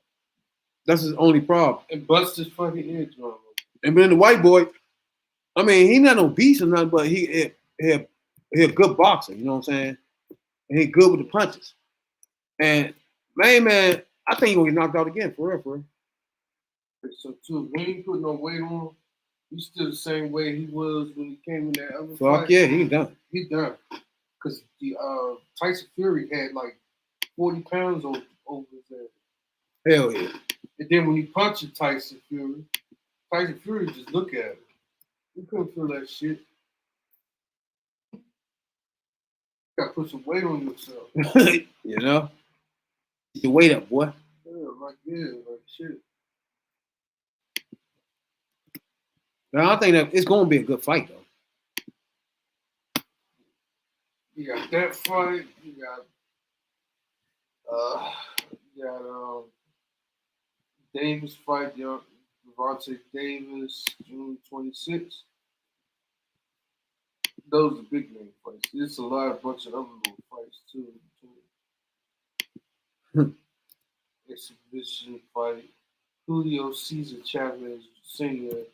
versus Hector Camacho Jr. I'm about to say. Hey, them names are long ass time. No, that's his son though. Yeah, Had to come out to. Camacho, Macho Camacho, son. Y'all know who he is. He used to be one of those dudes. I'm about to say, yeah. He'd have an Indian Joe run around in the ring doing flips and shit. Hey, that nigga was vicious though. And he was fast. Hell yeah. His fist was fast. You don't remember him? I don't think real remember him. Yeah, he used to come with the feathers in his head and shit. Yes. Burning all that energy. Oh, Yes. shit. He was still rocking though. He can say burn all that energy. You don't need that. He was like motherfucking Ultimate Warrior boxing. Just run up in there, he's losing all the energy. Oh yeah. That's crazy. What's his name? For it's a lot of good middleweights, yo. It's a lot of Shit, Pacquiao and Earl Spence coming up too. That's what I'm thinking about. Spence. That nigga bit. Yeah, he probably fighting Pacquiao. I think he gonna knock Pacquiao out, man. Young and nice, man. I don't know why he fighting Pacquiao though. Why is he even fighting Chris? Pacquiao is better than Mayweather for real. For they same age, he fighting people that's fighting now, and Mayweather just won't fight anybody that's selling cookies on the stand and shit. Man, get the fuck. He just fight anybody, YouTubers, anything. That's because right now he at that point in his career, man, he's just playing around. Basically, Watch it, so. Yeah. he didn't got that money off him though. To his man, His career fucked up though. He just looked like a fool now. And I lost all respect for him because you should be fighting people that work hard to fight, nigga. all these years, and you gonna fight a fucking YouTuber, and not even the big YouTuber, his brother. Fuck out of here. Well, his brother, the one he fought, ain't even win a fight. It's just crazy, man. Wastes all his time there today. It's funny because you say you lost respect for him. I lost respect for him. For him taking a fight, for real, for real. I lost respect for him years ago. I lost respect for him. That shit been over, huh? Yeah, because there was a couple of fights he could have fought. He just fought the person one time, that's it. Oh, I see what you're saying, yeah. Like, he won that fight. And then that's it. He ain't go back. Yeah, he ain't go back to it. He gonna go fuck to around like get knocked out. Yeah, I know what you're saying. He gonna go to a nigga that selling cookies. Yeah. He ain't never double up on the niggas that gave him go. Yeah. He ain't go back and do that again. There was a couple. It was about they were tagging him. it was about 2-3 of them that did that. One nigga tagged him real good. Sugar Shane? Oh, Sugar Shane was not. He almost fucked it. He wasn't gonna fight Sugar Shane again. Yeah, that was it. That one because he actually got knocked down in that Sugar fight. Shane probably would have fucked him up. Yeah. Sugar Shane Mosley. That nigga was nice. Sugar Shane was nice. It was Sugar Shane Mosley. It was another dude who was fighting. Sugar Shane was nice, man. Sweet Pea Whitaker. Sweet Pea Whitaker was nice too. Sweet Pea Whitaker. Sweet Pea. Nice as fuck. And nice as fucking Sweet Pea. Talking about people, man, need to watch boxing, man. It's not really no boxers to watch today that will give you the, like, UFC dominate boxing now because there's no boxers. When you watch boxing, it's clown buffoonery going on, or people that act like boxers. You know what I'm saying? Like Mayweather fighting all these clown fools. They making the boxing industry look stupid as a whole. And that's because boxing, well, he flew boxing on his back. So any fight he'd get, it'd be like it just looks bad. It's a mega fight. Oh, it's a super. And then what's the girl name that won all the women's belts? Carissa Shields. She in MMA now. She getting her ass whooped. She already lost? Oh, She no. supposed to fight this white girl coming up. She about to get killed, man. Like that MMA is they youngin'. They don't play no. She game. can box. She nice boxing now. But they actually Shields kick the your beast. Like one of the top females that ever boxed before. But nigga, once you go in that octagon, niggas gonna twist your pinky toe back, nigga, and shit over. You know what I'm saying? Like all that boxing is out the window. You know what I'm saying? Like, and these girls not twist your ass up like a presser. Hit your pressure point. Man, she thinks she about to go in there and box these girls real? I don't know what she thinks she doing. She was also, but see, the thing about it, she was also waiting for She wanted to fight Muhammad Ali daughter. Layla Ali. Yeah. Layla Ali. She ain't trying to do that shit. I don't think she wanted to do that. 45. Yeah, that's the problem. She could have came and got that quick payoff like Mayweather doing. But she said Layla said that she gotta have a good payoff. But she want money. That $5 million is not enough at all. To come out of retirement and you Muhammad Ali daughter? Yeah, okay. You gotta get in your bag to get me out here, bitch. Yeah, you gotta put your hand in deep in that. Yeah. I don't know about how much you're gonna give her, but goddamn it, to get me out. You know what I'm saying? That $5 million, a purse for both of them. Get the fuck out of here. I wouldn't did it if I was her either. Because You gotta come with the works. They would see, you know, like That Mayweather type shit. this goes back, you know, I know Red was saying this about, you know, women's rights, whatever. That's what they was trying to do. They was trying to put the dick inside these females. Whenever they play a sport, they try to lowball for some reason. Oh, yeah. That shit's crazy. That's why you gotta Like Layla Ali name is big. Yeah. Why they gonna do it like that? But Shields, at the time, she had all the belts too, though. Shields got all the belts. Yeah. I think Shields was willing to give up her belts for the fight. The fight, yeah. Like defended. But you gotta realize that blows her up bigger than she ever been if she was to beat Muhammad Ali daughter, right? Muhammad Ali daughter didn't win nothing out of this other than can she get a whole bunch of money? You know what I'm saying? Because other than that, she's not gonna get nothing out of this. Half people don't know who the fuck Shields is. You know what I'm saying? There's more people know who she is than who Shields is. Shields is fighting now. You know, she active now. You know what I'm saying? So it been a waste of time for her unless the money look good. If the money was blowing you out, why would she do it? It's unnecessary to fuck around and get knocked out by Shields. You know what I'm saying? So other than that, they gave her no incentive. $5 million, no incentive. That's disrespectful for real. That's slapping them in the face. Because, the TV deals and all of them gonna take all of that. The rest. She probably can't pay no trainers with that shit. Like a training camp. Like, she can't afford no training camp with that. Like, come on, really? Come on, dog. Give them that bag. If y'all want to, that's why they didn't fight. Yeah. If they really want to see that fight, they would have really. You could have gave Shields $5 million and gave Muhammad Ali 15 or something like that. Muhammad Ali's daughter had to get more money, y'all. Muhammad, Layla Ali, 100 better. Like, that's what I'm saying. She's supposed to get some breaks. She up there with Mayweather. And it'll be the only reason people even watching that shit. You see what I'm saying? So Shields, you one of the best female boxers who ever lived. But the draw, you don't have that. She don't have no draw. Like, you can name fields now. People look at you, who's that? Who's that? Right. You know what I'm saying? Yeah. And she done won all the fucking belts. Yeah, Layla Ali? Oh, okay, yeah. We watched it. I think she about to fight in the next couple of weeks in MMA. I think that's going to be up. I'm going to have to get that. Shields fighting MMA. I'm going to have to watch that. Because she about to get bent up real good. You know what I'm saying? She about to get bent up real nice. Yeah, they about to put something. They're going to put something on. Yeah, that's indeed. That's indeed.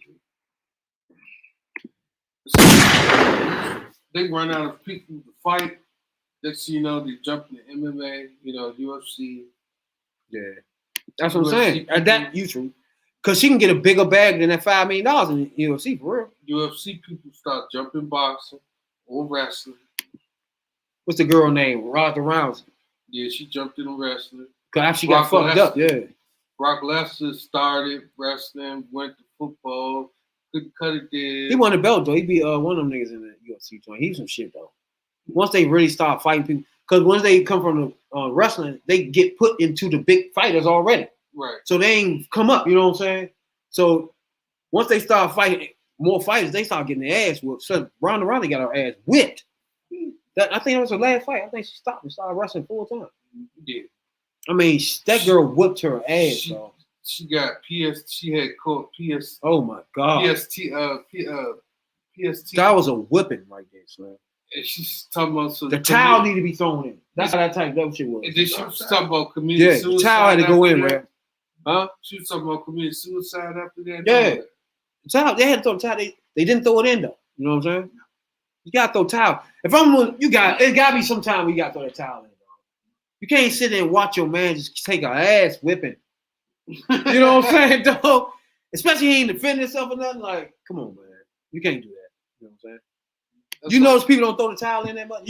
Man threw the towel in on Tyson Fury. Yeah, he was mad as fuck. Deontay Wilder. He was getting his ass whooped, young. He was bleeding out his ears. Like, nigga, I supposed to let you keep doing that though? Getting your ass murked out there? Like his brains were scrambling. He fired that nigga. Yeah, he did. Now you think about like, what do you want me to do though? Now if I was sat there and let your ass get killed. He said, let me take that honor. Cause y'all gotta know. Take the honor my ass. Y'all gotta know they can die, yeah. If they keep getting hit like that, yeah. That's why the refs jump in that joint real fast like that. If you ain't throwing a towel in, your man just taking a beating, dog, you should be ashamed of yourself. Like, he's not in his right frame of mind now. He getting his ass whooped. That's like Rocky and Apollo. Oh, yeah. He was supposed to throw the towel in. He's like, Apollo was like, no. Nope. Nigga get that one all time. Like, what the fuck? He got laid out. He got stretched.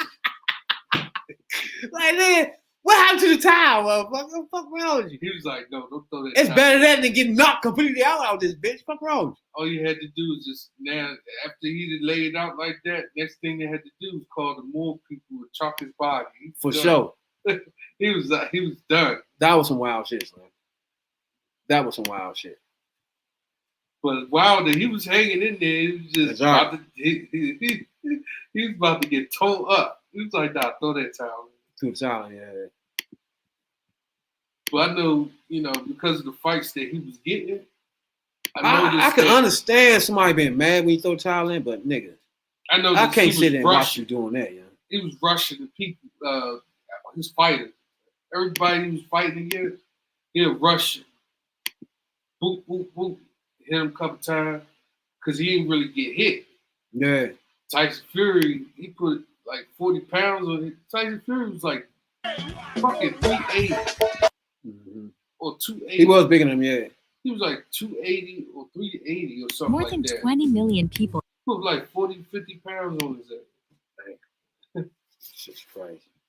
And Wilder was like 225. Like, Yeah, he's smaller. He should come in bigger this time. When I saw the tail of the tape, I was like, Yeah. he about to get his ass. He should come in bigger this time because last time he was too small. When I saw the tail of the tape, I said, yeah, he about to get his ass. Now, if he put on more weight, I just still think he's gonna lose. Man. I think the white boy gonna beat him, man. I think he might. He couldn't take his punches. He looked like a little boy. You know, like what the fuck? Like every time you hit him, he like that's a white boy. Nigga, take that nigga shit. Eat that shit. You know what I'm saying? That's what you wanted him to do, but he couldn't do it. He was like, boom. Yeah. Every punch though. Like, come on, man. That hurt you too? Damn. You didn't even hit him. The other nigga like that too, Josh. That nigga bum too. Josh. Every time somebody touch him, he really wilding. Like, damn, nigga.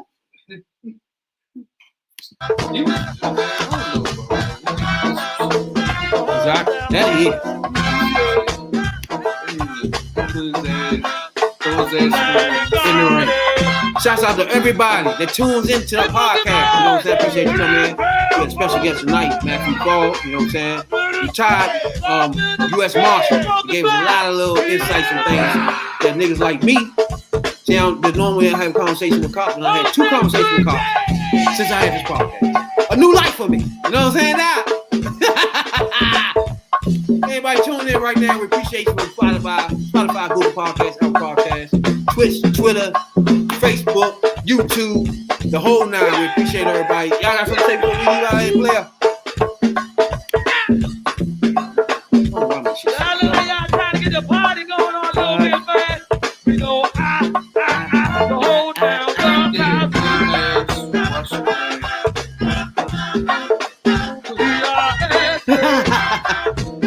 Pull them britches up. Pull them britches up.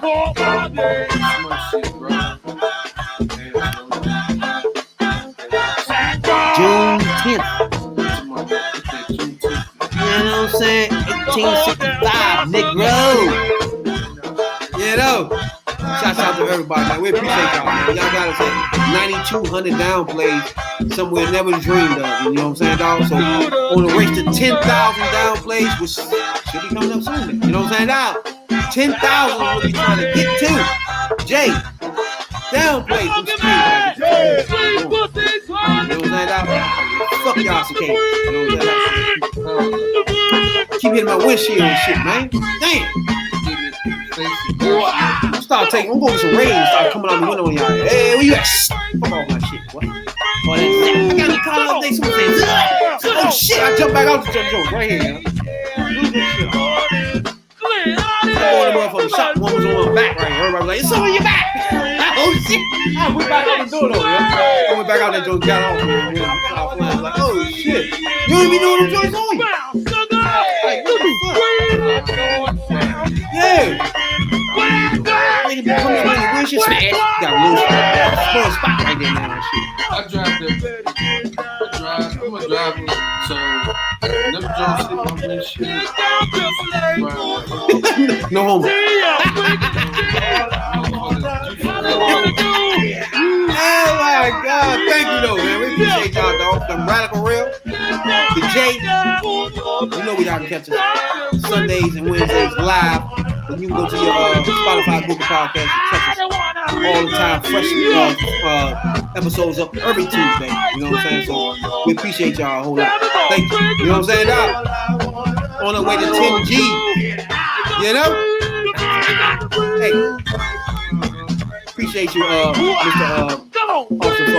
You know what I'm saying? We appreciate you giving us insights on certain things. And I'm happy that we found a police officer that tells us the truth. The biggest in the fucking area that they're working with. You know what I'm saying, dog? Thank you, though, dog. You know what I'm saying? We out. Check it out. Sunday. And get rid of those cicadas. Get some